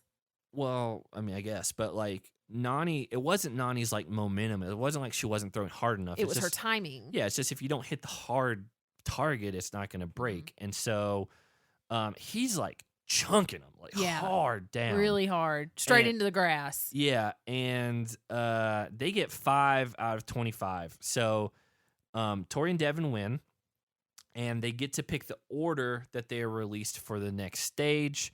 So they put themselves first, Jordyn and Anissa second. Again, not considered a threat in the running stuff. And then Nani and Bananas third. And so so they get a 10-minute head start, and then Anissa and Jordyn get a 5-minute head start. Yeah, so it was 10 total. So it's only 5 minutes ahead of Team 2, and then Team 2 is 5 minutes ahead of Team 3. Right. And so basically they get to a fork in the road. And then I wrote I was like ADR. I was like, a day to remember. I was like, what am I talking about? No, there was ADR. There was an ADR thing, which is additional dialogue recording from TJ that was talking about there will be a fork in the road and you don't know what it is. Yeah. And then it's a corn maze. The fork is a corn maze. And so we find out it's hour 74. At the fork, Tori and Devin go left, Anissa and Jordyn go right, Bananas and Nani go left. And then it's all in the dark, by the way. Yes. And have you ever done a corn maze? I did a little mini one as a like 4th or 5th grader. No. I did one as a teenager. I've been, since we've been married, I've been telling you I wanted to get a group, or at least Jake and Amanda, to go to a big corn maze so that we can all do it together. Here's the thing though, and I think Jake was on this trip. It was like a youth trip or something. Is that why he didn't want to go either? None of us enjoyed it. Every single person that was in the corn maze with us was very annoyed and frustrated with it. And again, I was probably like 16 at the time, maybe 15, but I just remember I've never done it before and I was kind of excited, and then we all just were like, this sucks. And I'd be open to trying it again just because it's been so different. I've been begging you for years, and you always say no. Here's the thing. What do you mean you're open to it now that Jake and Amanda aren't here? You like to like put these like things like, I've been begging you for years. I have. You have not. I have. I've brought it up at least for like 3 or 4 years. That is. And you always say no, and you always try and tell me about this time when you went with a group and you all had the worst time of your lives. You tell me that story all the time. That is again. You're proving my point with the hyperbole. I do not tell you that story all the time. Exactly. So again, the corn maze whole thing is weird. They arrive at these like weird camps. They're like lit up in like neon LEDs. No one knows what to do. They're like, do we keep going? Like, what do we stay here? Is this where we stay for the night or what? And then Jordyn and Anissa arrive at a different camp because they went the opposite direction. They went a different direction. And then we get a let the games begin thing with TJ yelling instructions. So here's another issue with my thing. Okay. The corn maze started at hour 74. Yeah. It's the fork. I wrote the fork is a corn maze. Hour 74. So I'm writing it as the graphics pop up. Yeah. let the games begin is hour 82. So you're telling me What? that took 8 hours between when they started the corn maze and when they actually went to the thing in the middle? It was a big corn maze, but it did not No. take 8 hours. Maybe 2 hours. Because it would be daylight at that point. Again, they're this is just like production stuff that kind of bugs me. But anyway, I feel like they just were I putting think they were up just numbers, arbitrarily putting up numbers like, oh, this sounds right. to make it be like, oh, it was 100 hours, guys. And it's like, wait, so it took them 8 hours to go from one to the other. Anyway, they get released from the camp in the order that they made it to the camp. And they don't know what the purpose is or what they're doing. They just know that TJ's in the middle in this like crazy stadium. Yeah, and it is cool. Like it is cool Yeah. looking, and it's like a big production thing. And Tori and Devin make it first, and then she farts and pees At the same time? Why did they leave that in? Why? I mean, why? I would leave it in if it was my choice. Why would you not leave that in? Because that's such a weird thing to happen then. And then Bananas and Nani get second.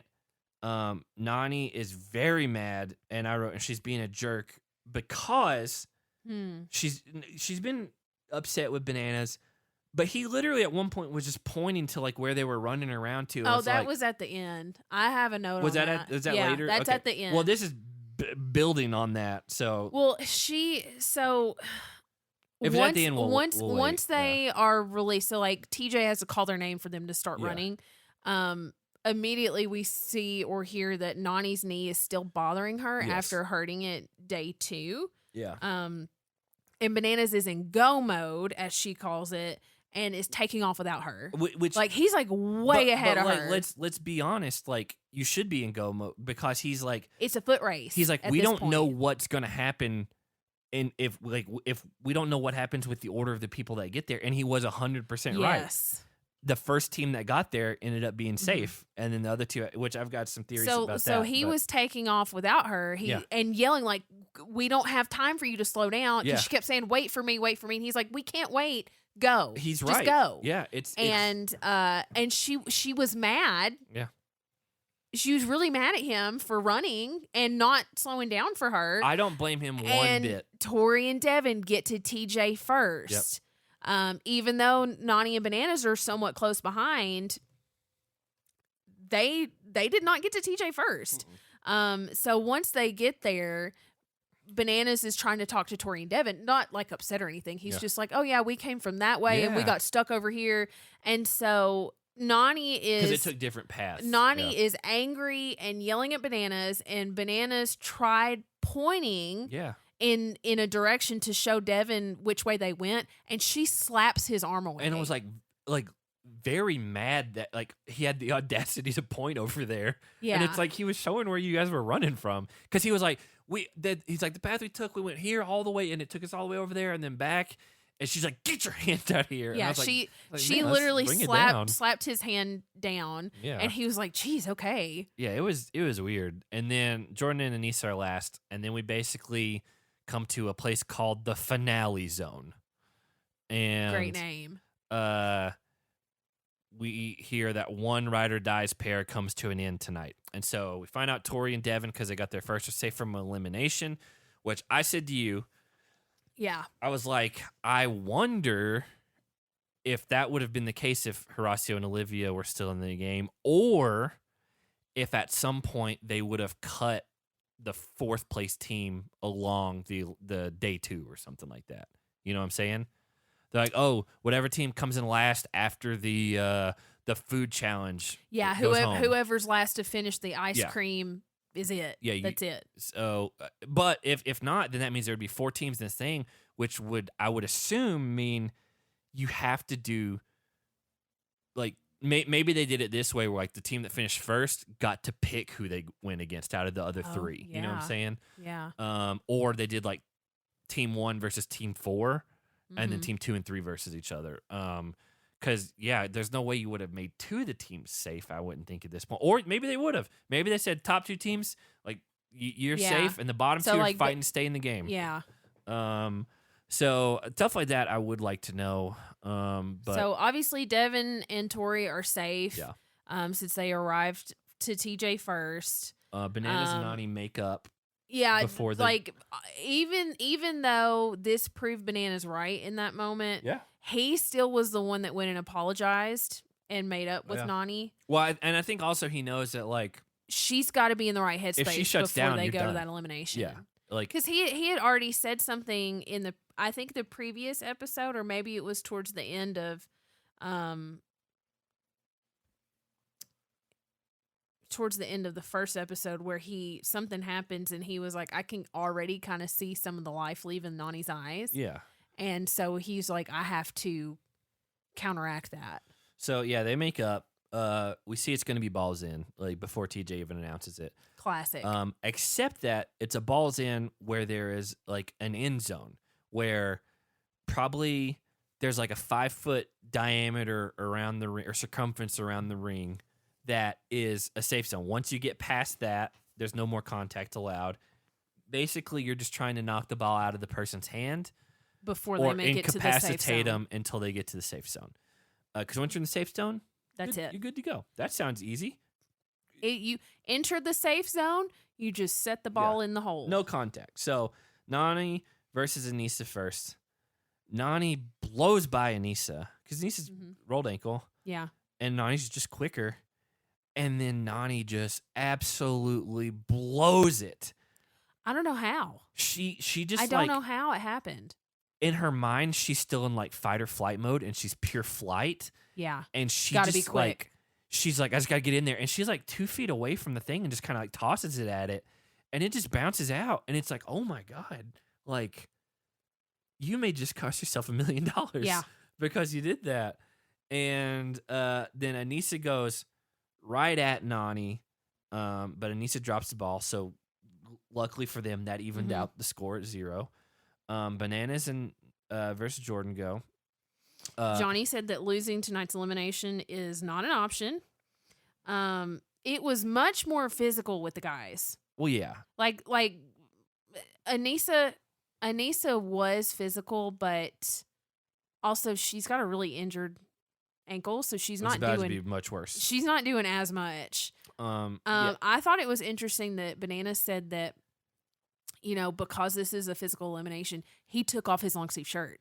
Yes. He's like, I removed as much that's later. clothing as Yeah, possible that's later. to give him less to grab onto. But yes, he does do that. Bananas scores on his first round playing offense, and then POD comes on, which I forgot. I started listening to POD a little bit earlier in the week. Ironically, had no idea this was going to happen. And like again, they were a band I used to listen to back in the day when Fundamental Elements Southtown came out, and even I had their albums before that, Brown and Snuff the Punk and all that. But I didn't really like them. But Fundamental Elements Southtown, and then Satellite, which was the album that like blew them up.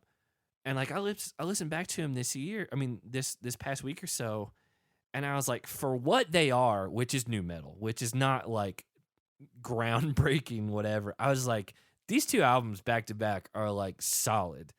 And I had a decent amount of, I think I put in an Instagram story or something, and like I had people like message me that in Utah and in Tennessee, and we're like, oh yeah, like for what it was, like this stuff was rock solid. And Hannah didn't know what it was, and she was like, it sounds like Insane Clown Posse and it's not good. And because you had it on in the living room really loud, and I was in the master bathroom getting dressed, like getting ready and stuff. And so I'm just hearing it from like 2 rooms away. It is not Insane Clown Posse. And it did sound like not ICP. Even close. Not even close. And but in fact, also, I did not like it. It was getting on my nerves. I texted Jake exactly what you said.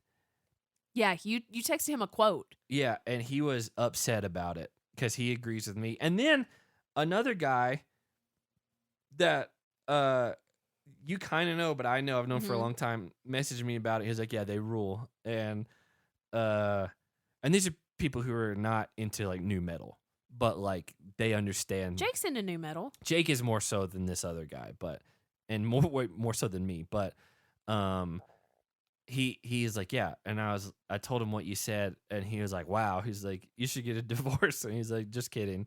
And you said, I don't care what he says, it was bad and I didn't like it. And did you tell him I said that? I sent him a direct quote, and he laughed at it. And it doesn't sound like Insane Clown Posse. That's just wrong. But I do think Boom, I understand why they did it, because it's the most like pumped up sports sounding song. But I do think that's a weaker song off the album. But then Jordyn goes versus Bananas. Jordyn scores, so it's tied still. Mm-hmm. Then Nany goes against Alyssa again and blows it again. Just completely. How did she do it twice? How did she do it twice? I looked at you and I was like, this may be one of the biggest like choke jobs I've ever seen on the challenge. And I was like, I can't believe that 2 separate times when there's an end zone. Like, I understand if like there's full contact the whole way or whatever. But there's a safe zone. There's a zone where you can't be touched, and you are in it for a few steps before you have to make the ball in. Yes. And Bananas had even talked to her after the first one. I was like, hey, just like, once you're in there, you're good. And she got mad. She's like, I know. And he's like, okay. And then she does it again. And I was like, it just reminded me of like, there's like compilations on YouTube and stuff where like people just like blowing like game winners in like basketball and stuff. And there's one, especially if you're a Milwaukee Bucks fan, like Brandon Knight, breakaway, wide open layup, goes up, nobody behind him, just completely misses a layup. And that would have won them the game. And then they lost because of it. And I was like, this is what Nany's doing. And then Alyssa goes against Nany again. Alyssa wins. And then Bananas goes against Jordyn. Bananas scores. And at this point, TJ says the next unanswered score wins. So even if Jordyn scores, if Bananas and Nany match it, it's still going. So I thought it was interesting that we get a confessional. This is where the shirt thing came into play. We get a confessional where production tries basically stirring the pot with Alyssa just to get like some kind of answer from her. Okay. And they ask if she takes it personally that Nany like went for her legs knowing that she had an injured ankle. And Alyssa was like, no, she needs a strategy. I can't blame her for that. Yeah, and which is the right answer. Like, I think Alyssa played this straight up and knew exactly what she was getting herself into. Mm-hmm. So, and she also knows it's $4 million. Yeah. At the end of the day, this is not hurting their friendship with each other. No. And they've both done it for so long that they're not going to get mad at each other over how you do. They can compartmentalize this. And so this is where the shirt thing comes in with Bananas, and we hear he took that shirt off for that reason. And then Jordyn is on offense, and he drops it because Banana wraps up his shirt and spins him around. Yeah. And so then Nany versus Alyssa. Nany's on offense, and Alyssa goes to like plant and just buckles. And I was like, oh, there's the ACL. I was like, I've seen that enough times in basketball, football, non-contact. That's an ACL injury. It was like something popped. Yeah. Really loud. And she starts crying, screaming. Yeah, she completely collapses. Yeah. And then after a moment, she still asks for the ball afterwards because she's not a quitter. No, I get it. And even TJ was like, okay, she wants the ball. I guess give it to her. She knew what she was signing up for. This is the closest she's been in 13 years at minimum. And she's partnered with Jordyn, one of the best, whose percentage of winning finals that he gets to, it's like 3 or 4, something like that. Don't give up on your chance to win this. Yeah, and so I mean, all credit to Alyssa. It's a dumb decision, like when you sit back and think about it. In the long run, yeah. But I understand why she did it. But again, Alyssa's on offense. She gets tackled and immediately screams and cries in pain. And I was like, if it wasn't done the first time, like it's done now. Like it's done. She maybe you had like a small tear or strain or something. I was At like, this point, it's shattered. I was like, your ACL's gone. Yeah. And I was like, well, this makes sense knowing she had all this surgery. stuff in the off season. So she just is rolling around in the sand, crying her eyes out. Yeah. Because I mean, think about how painful that is. Yeah. Like I would be screaming. You have a very low pain tolerance. I do have a very low pain tolerance. It was crazy that, this happened to her, and after her like crying out in pain, she just like everyone else is consoling her, and she just starts apologizing to Jordyn. Yeah. And here's where I like the dynamic of their partnership. She's apologizing to Jordyn for her injury, which very clearly is disqualifying them from the rest of the final. Yeah. And they were going to go home anyway. Yeah. And instead of accepting her apology, he says that she fought and gave it her all this whole season and this final. No, she did. And that there's nothing to apologize for. And then he goes a step further and thanks her for being such a great partner for him this season. Yeah, so I mean they're a fake ride or dies pair. But I think they're really friends. I think they really care about each other. I told you now, I was like, they're closer at the end of this season, into this final, than they've probably ever been in their lives. Because I mean, she did it's the cliche, but like she left it all out on the field, and that's the kind of thing that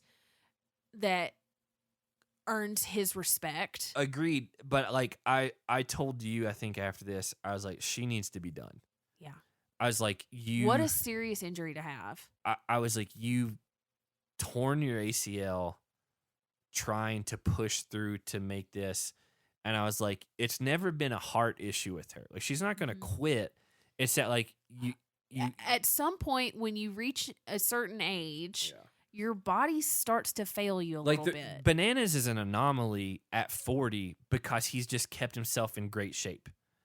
And he's made it his career. Exactly. And, like, to be able to be, like, almost 40 or however old she is and, like, still do this at like a pretty high level, like CT and Bananas are not the norm.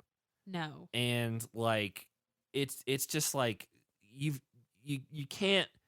All Stars is a whole nother thing. Like if you want to do All Stars all you want, but like this main show for the most part is people that are in their athletic prime. Yeah. And I was like, you're gonna do long-term damage to your body that it's a lot harder to heal from an ACL tear at like 40 than it is when you're like 22. Oh, absolutely. And like, props to her. She still like got up and like did the in the sand like exit interview where TJ's like, hey, it's good, she didn't have to do that. No one would have blamed her if she just like got carried off in an ambulance or whatever.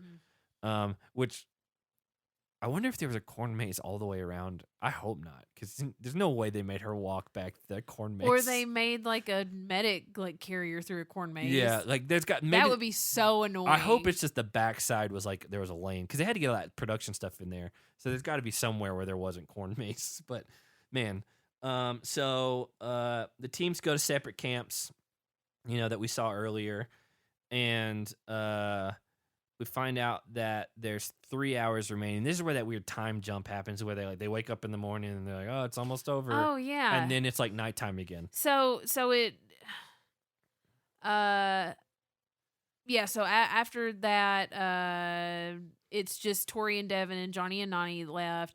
Bananas says that, a quote, he says, they say blood is thicker than water. What Nany and I have is thicker than blood. Yeah. Next day, morning time, it says there's 8 hours left. And then the cut nighttime. Yeah, if there was 8 hours left, that means they would already be done. They woke up at like noon or something. Yeah. But it like, judging by the lightness of the sky, it looked like it seemed morning. Morning. Yeah. But anyway, hour 97. They made them wait all day long. Just to finish this final at nighttime. Which I get from a production stand, like just behind the scenes, like it looks better at night. You can it does. You can use all your lights and stuff. Point, No, I'm just telling you, like from a filming thing, like it's just It's a lot easier to do that when you can control the light source. I guess it wouldn't be fair to make Bananas and Nany do that elimination and then the next morning have to do another thing. Or like if they wanted to make sure that it was all filmed at night, like immediately jump into the remainder of the final because Tori and Devin just got to sit out and watch. So we get told that, hey, we brought a couple of friends, and it's Aneesa and Jordyn, hobbling in there. And then Horacio and Olivia, and they hadn't seen Olivia. None of these people, like Devin, Tori, and Bananas and Nany, did not see Horacio and Olivia because only Jordyn and Aneesa saw them at the slingshot thing. I don't think they saw Olivia. They saw Horacio after he had talked to production and was crying. Yeah, they may not have seen Olivia, but that's the first time that these last four have seen her, and she's got the huge like raccoon bruises. And we find out that she's broken her face in 5 places. Yeah, probably orbital stuff. I don't know, but it's a lot, and so she had to have surgery. She said, and we find out this last elimination essentially is just called Level Up, and it's a similar thing to an elimination we saw earlier where it's Horacio versus Kenny. And that's the one Kenny went home on. But this is a much tougher version of it. And it's a mix of a couple different eliminations because it has like the like drywall with like the spears in it that like Fessy did against somebody, which I don't even remember who it was. But Nelson. Yeah. Nelson. He beat Nelson. And so basically this starts, the first one is to remove the 9 different spears, drywall spears essentially, and Tori and Devin team up at the start, kind of like moving the spears at the same times, and then Nany and Bananas go to 1 spear each, and ultimately Nany and Bananas do get out ahead.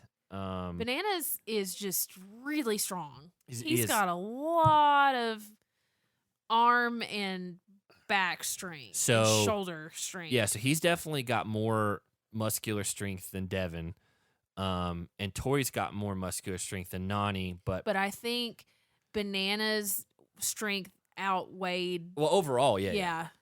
Overall, Bananas is the strongest one in there, and so he's just able to blow through it a little bit more. And then we get Hoobastank playing. Yeah. Which, by the way, dumb name, very dumb name, but you're not going to forget it.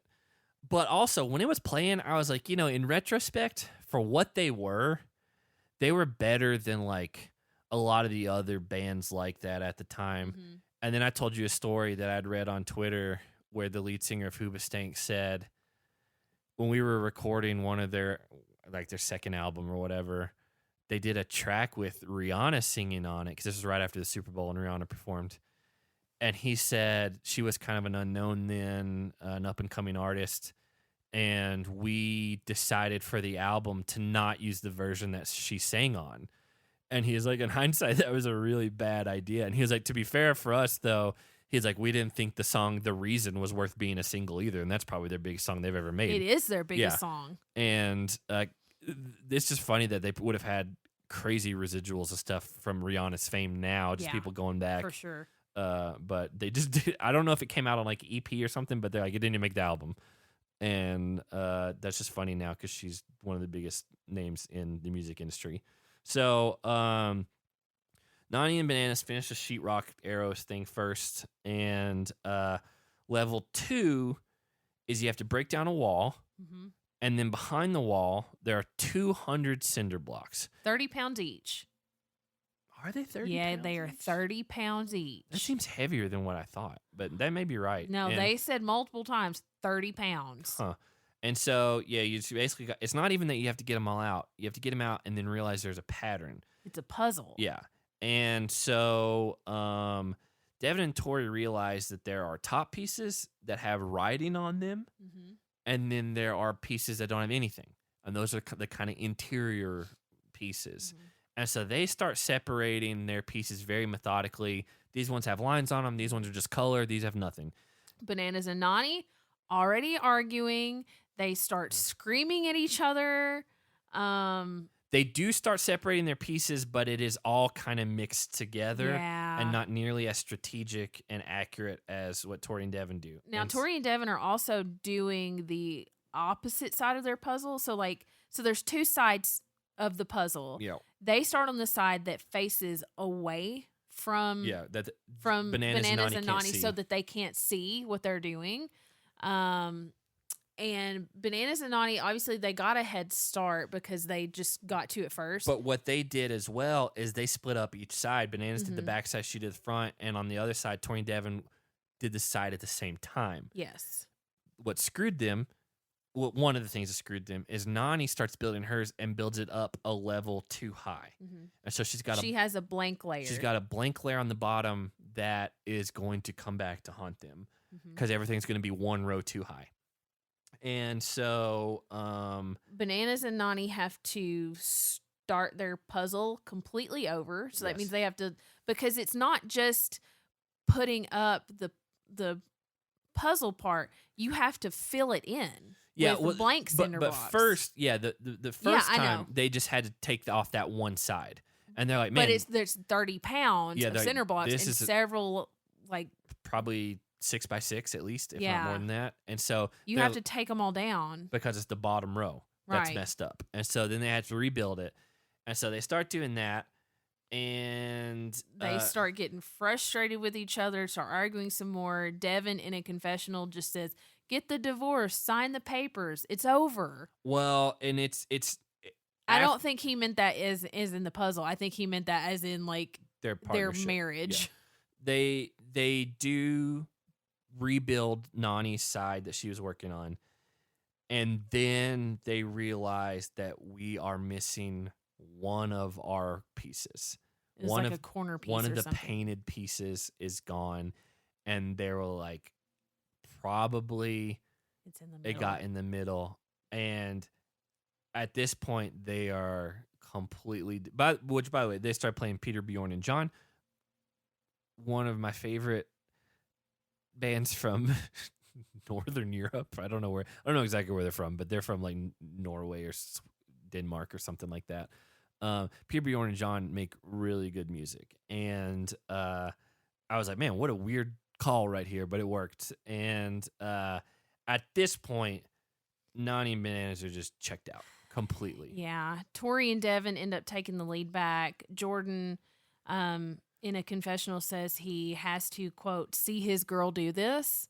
Because when he said that, I looked at you and I said, his girl. Well, but then he also says after everything they've been through, he just wants to see her win. Devin and Tori call for a check on their puzzle, and then they try to cover up the front so Nany and Bananas can't cheat off of it. But Tori's like, it doesn't matter. And Devin starts to tear it down, and she's like, it's not worth the energy. Just go. Because they're 30 pounds each. Yeah, and so they start going in, and they get a battering ram that they have to break into the sand, which she calls dirt, and I was like, I'm pretty sure it's sand. And then later, Devin said it's sand.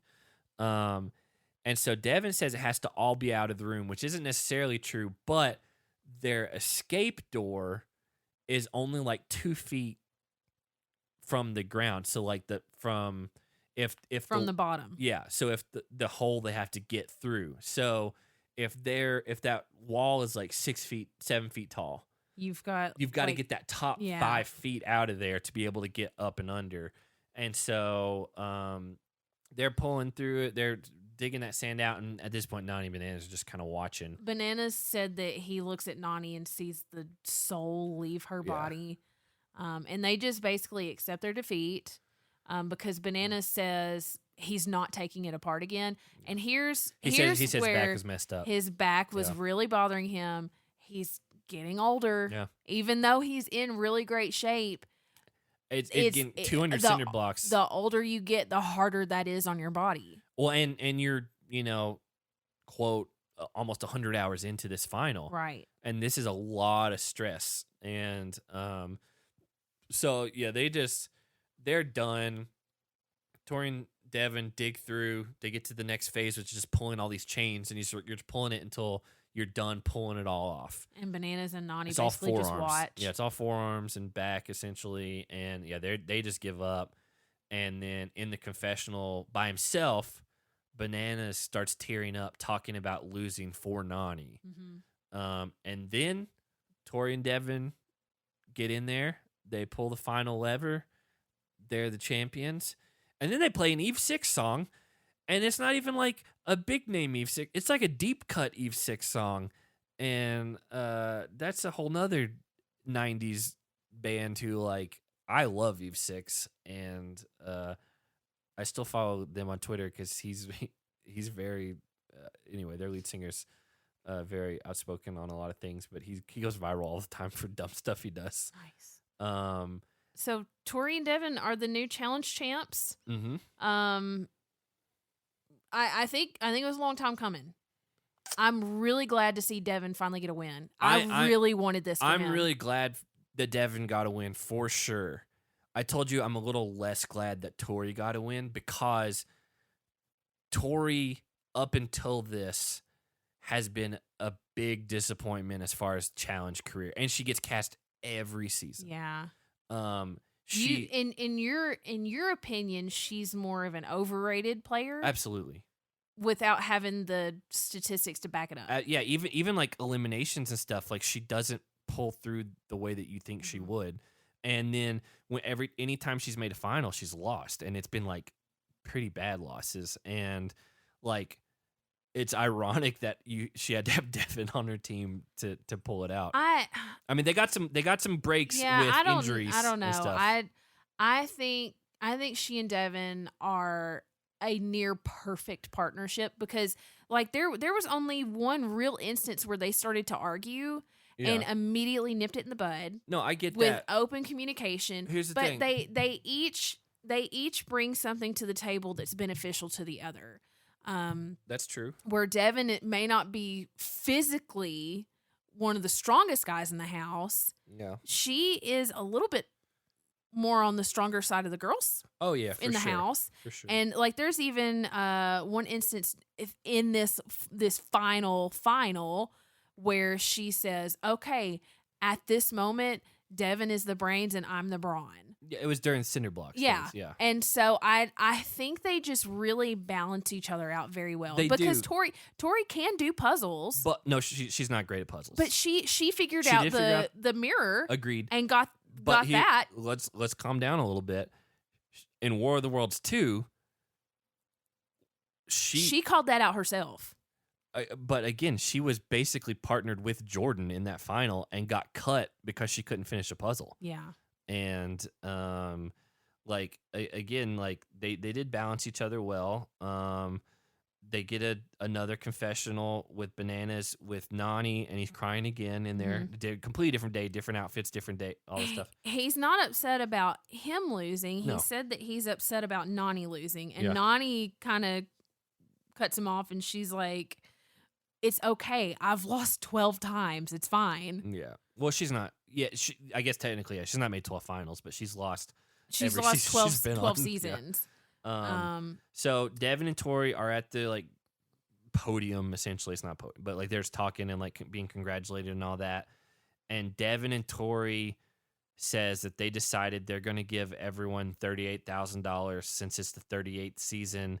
And they cited CT and Casey from the previous year, giving $50,000 to each team last season, which I had forgotten about. But also that was a mandatory thing. Like they didn't have to give anything, but they had to make a decision. Are you guys going to keep all the money, or are you going to give anything away? Yeah. And Devin was a beneficiary of that, so he would. Oh, that's right. He came in third. And so he would have gotten $25,000 out of the $50,000 per team that they allowed. So basically, Casey and CT kept $900,000, $50,000 second to be split, and then $50,000 third to be split. But that $38,000 does not just go to Bananas and Nany each. $1,000 each, yeah. It also went to Olivia and Horacio and Jordyn and Anissa. Right? I don't know. I'm pretty sure it did. I think it probably did. I think it went to all of them. I don't know that for sure. Because like I swear Olivia and Horacio. I swear Olivia and Horacio like said something like as a thank you. Yeah. So if that's the case, they gave away $228,000 out of $1 million. Yeah, and so instead of taking 500 each, they would have taken 386,000 each. That's a lot of money still. It is, and then taxes are going to be like a lot of still. They're going to probably take home about 275,000, 270. Yeah, or so. That's a lot of money, and the win. Yeah. Like after they won, there was a confessional that Jordyn had where he said, "quote My high of this season was getting to be there to see Tori raise her hand as a champion." Yeah. Again, it's been a long time coming because she has not lived up to what she was supposed to be when she came in. So then we get a send off with Modest Mouse, Float On, and just wanted to give a quick shout out that their drummer within like the last month was like they announced that like, oh, he has a really aggressive form of like stage 4 cancer, and then he died like a week or two later. And we got to see Modest Mouse in Nashville in 2016 or 2017 with Brand New. They each like co-headlined and outside in the summer. Yeah. I remember it was humid. Yeah. But yeah, that was cool. We got to see them, but yeah, that's how the season ends. And right at 2 hours, like, we just crossed the 2 hour mark. And I think that they deserved the win. I think it was a weird. It would have been interesting to see if Horacio and Olivia didn't get medically DQ'd. It would have been interesting if Aneesa didn't tear her ACL. Although I think clearly Aneesa and Jordyn were going to be the last place team. It seemed going forward. Horacio and Olivia were.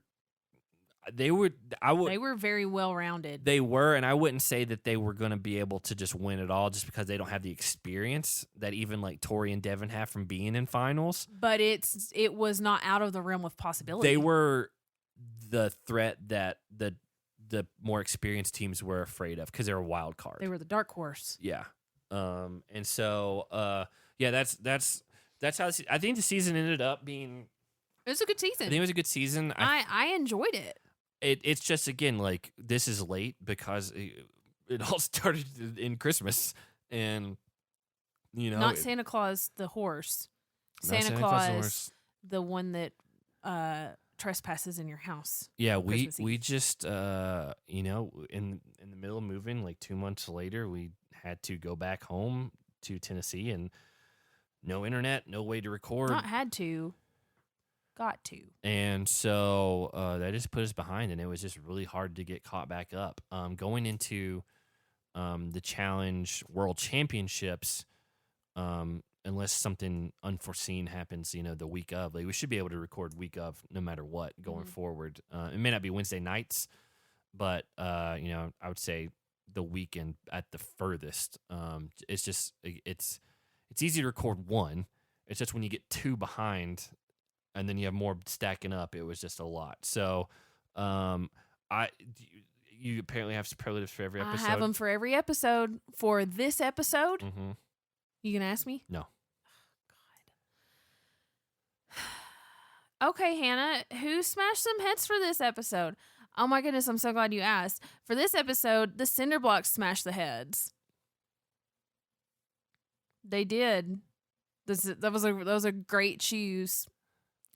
Thanks. Yeah, it was a great you're choose. really nailing how that's a great choose. It is a great choose. What a great choose. Not choice. Well, no, not choice. Choose. Who got their head smashed? Well, okay, I've got 2 in 1, kind of like a 2-in-1 shampoo conditioner. First half is Johnny, because he's a stranger to losing finals and upset about losing it for Nany. And then Nany, because she's lost 12 seasons, and this was her season to win with Johnny as her partner. And they just dropped the ball. I'm going to just give it as a whole for the entire final. For who got their head smashed? No, who smashed some heads? Let's do that first. I mean, ultimately, I got to give it to Devin and Tori. Yeah, I agree. It's I knew that you would, and that's why I knew that I could say the cinder blocks. It's stereotypical, I guess. But I mean, the first time champs, Devin's whole strategy this whole season has been get a new champion. For like the last couple of seasons he's been on. Like we want someone new to win. The last like 2 or 3. Yeah. And so again, they did it and they won. And for who got their head smashed, I mean, Olivia obviously literally did. Yeah. I'm gonna give it to, I guess I'm gonna give it to production because you had 2 of the more serious injuries I've ever seen in a final happen at in the same, like within a day of each other, essentially. Yeah. Like for 2 completely separate. Well, Olivia's was kind of a freak thing. Like it just happened. Anissa's was she put herself in a situation that she was. I don't think production was at fault for how they set up the final or how that elimination was set up. They even gave them a safe zone. Like, I don't blame them at all for that. I just think that like they pushed them very far, and she did not know her own limits. And at some point, when you're in charge of things like that, you have to be the like parental figure to say like, hey, maybe we're not going to cast you for this. We're going to cast you for All Stars because it's less physically exerting. We don't want you to like ruin your mobility for the rest of your life. Give yourself a debilitating injury. So I'll give it to that. Well, not only did Olivia smash her skull, she also ripped her finger open and had to get stitches on the field. Yeah, and I knew. And those 2 injuries happened like within like an hour? Probably a couple hours of each other. Of each other. It's crazy. So and not it was all the first episode. Not only that, out of 4 teams, only 1 came out uninjured. True. And now, again, Nani's and Bananas, like I don't feel like they really were injured. I think she's got her knee was bothering her, but like it wasn't anything she wasn't able to push through. Like when she was doing the balls and stuff, she moved fine. I know, but it was still a thing that like periodically throughout all of the episodes, Bananas would be like, "How's your knee?" But to me, that's Nani's knee is still bothering. That's her. kind of expected in a final like this long and grueling. So I don't consider that like the same level as like what Anissa's or Olivia's was. No, I don't think so either. I'm just saying that counts as an injury. So the last movie recommendations we're doing is the letter R. Not R-rated movies. Movies that start with R. I have way too many. I had a hard time finding movies. I have 12 that I've written down. I had a hard time finding movies. I have some on my list that I wouldn't necessarily, like, I'm not crazy that they're on my list, but I just couldn't find movies. I have a couple, like, I have 1 or 2 that I could take off for sure. Okay. But, like, you do your whole list, and then any if there's any overlap, I'll take them off mine. Number 1, Rudolph the Red-Nosed Reindeer. That is absolutely not on my list. From 1964. That is the claymation version. Yeah. The best version. Technically not even a movie. It's a TV movie. It's a movie. It's a movie. We've used Disney Channel original movies. I haven't. Yes, we have. Romeo plus Juliet, 1996. DiCaprio. Did you know Paul Rudd is third billed in that movie? I did not, because I've never seen it. Oh. I remember my sister was like obsessed with it when it came out. It's a good movie.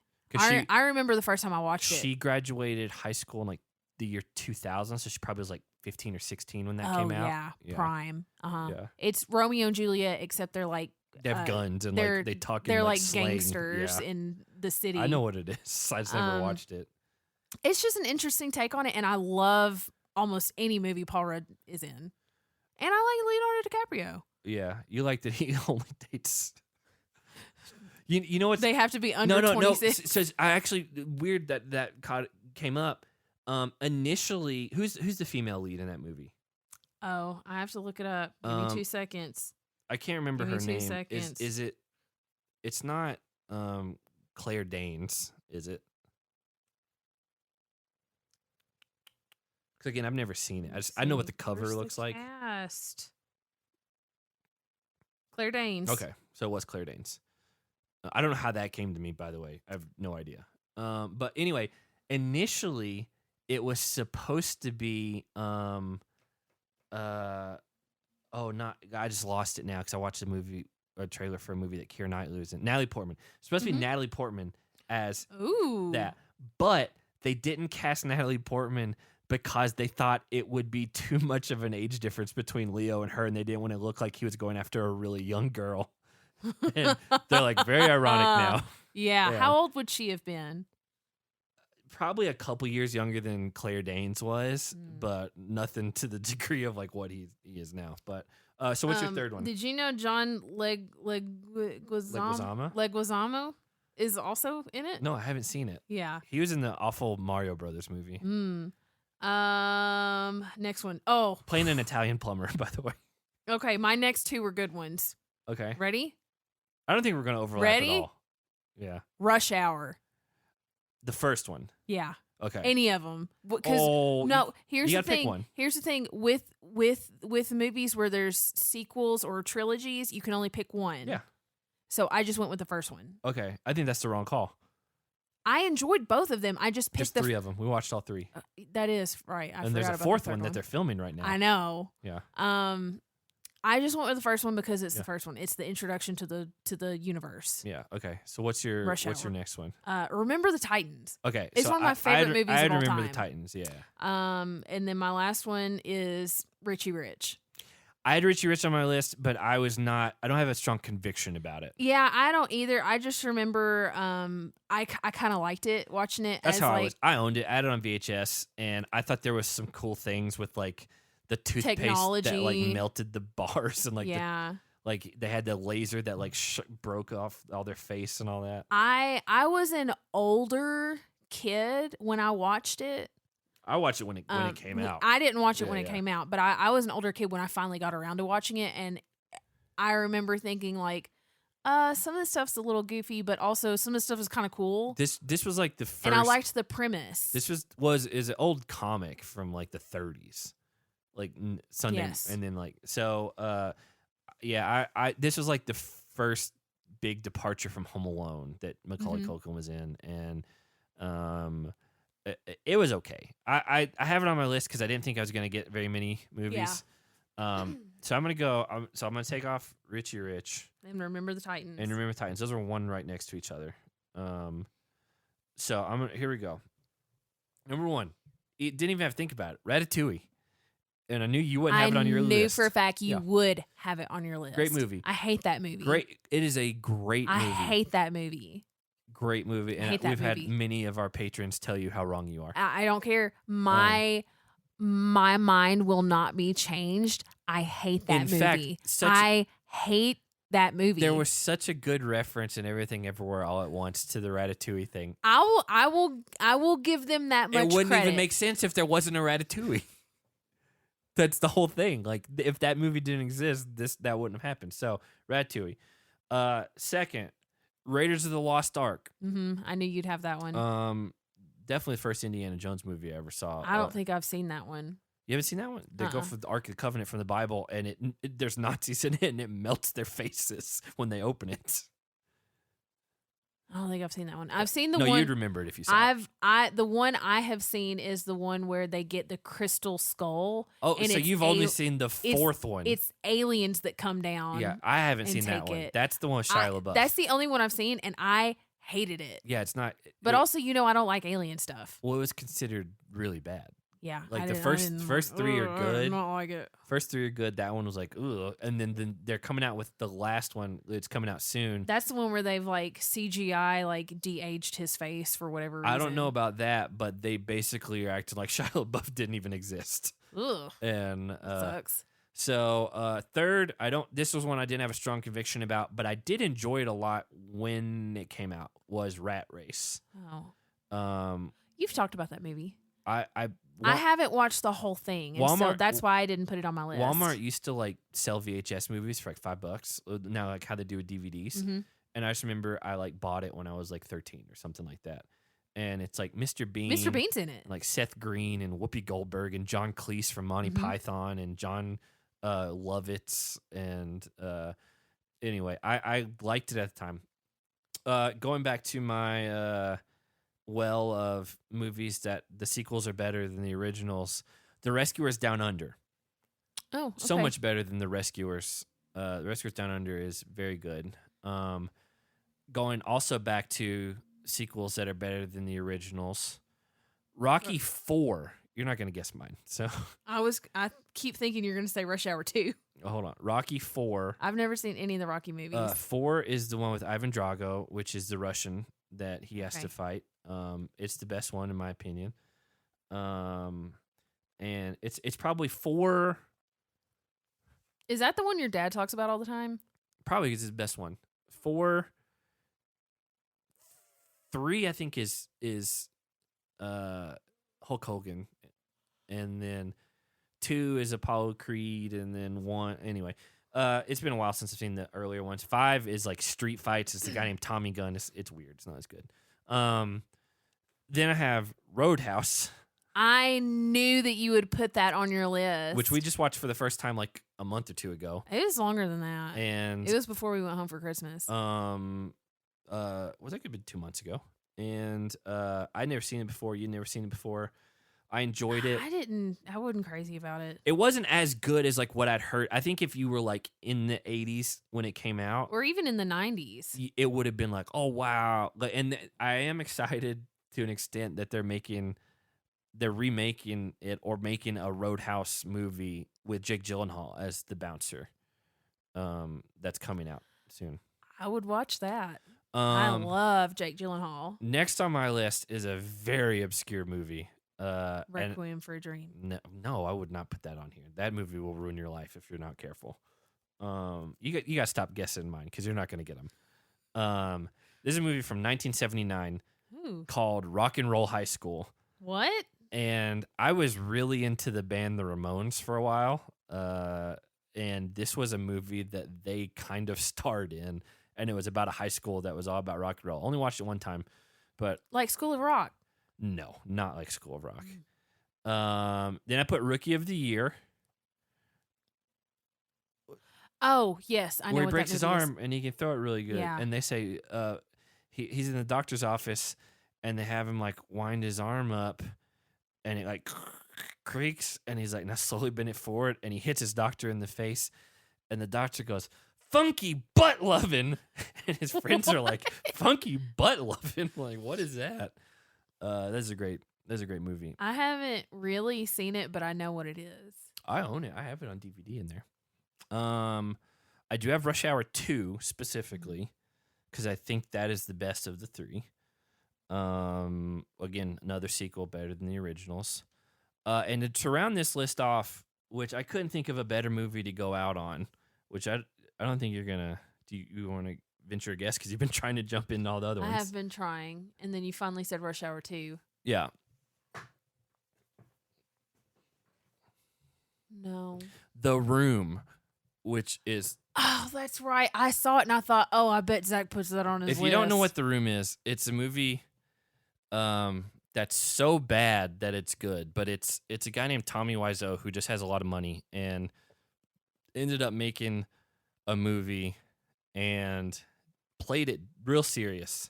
It's supposed to be like a sexy drama or whatever. He starred in it. Starred in it, wrote it, directed it, financed it, put like $2 million of his own money in it. And it is awful. And then afterwards, after it came out and all that, he was like, oh, it's a dark comedy. And everyone's like, no, it's not. Like, yeah. Just they made a remake or a parody. No, they made a because it was James Franco. Yeah, it wasn't a parody.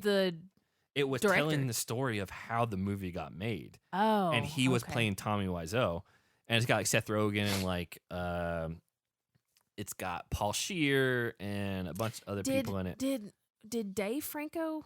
I think he was in it to an extent. As the guy that was like helping him? Dave Franco was the co-lead in the movie. Yeah, and then James Franco played Tommy. What was that movie called? I can't remember, but I remember when it came out. Yeah, I can't remember what it's called. I watched it on a plane. If you Google James Franco, Spring Breakers is his first thing on IMDb. It was The Disaster Artist. That's right. But The Disaster Artist is based on a real movie called The Room. Mm-hmm. And it is so, so bad. And it doesn't make sense. And the acting is horrible. And this guy's got a crazy accent. And it's one of the best, like, worst movies of all time. Mm-hmm. It's something so bad that if you attempted to make something that bad, you couldn't do it. It's special. It's so like pure in its badness that it was like not intending to be that way. And so like Birdemic. And I think to a degree it's worse than Birdemic because I think Birdemic was like, we don't have the budget to really make a good movie. We're just gonna try to make our points. And like The Room was like they put millions of dollars into it. And he thought this was gonna be like a big like his breakout movie. Yeah. And it was just awful. And so if you like anything like that, check out The Room. Or just Google on YouTube and look up The Room worst scenes or something like that. And it is so, so good. It's from 2003. But take yourself on a wild ride. Yeah, it's worth watching. So, again, thank you guys for staying with us. If you've been here, 1, through this whole podcast, and 2, through the entire season. We know it's a weird season. When we planned on the move, we didn't plan on a new season premiering and then extending over Christmas breaks and into now the middle of February. And, it's just part of it. I don't think anything like this will happen going forward, but, it is what it is. This is our 17th season. This is the 17th season we've covered. That doesn't seem right. It is because I keep track of them whenever I make the things. And so we've covered 17 seasons of this show. This is season 38. Technically, there's been All-Star spinoffs in USA and all that, but we've covered a lot of them. And so because the World Championships is premiered March 8th, we will not be doing a vote to do a in between season because there's not enough room for it. But after, we'll just have to see how long the World Championships goes and when All Stars premieres and then when the next thing premieres.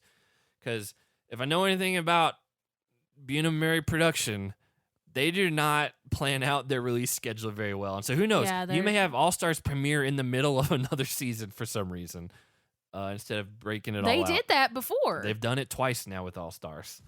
And so we'll be here covering it going forward, and we'll be back with you probably in the next week or so with what we can give as far as a breakdown on the World Champion season and what we're looking forward to.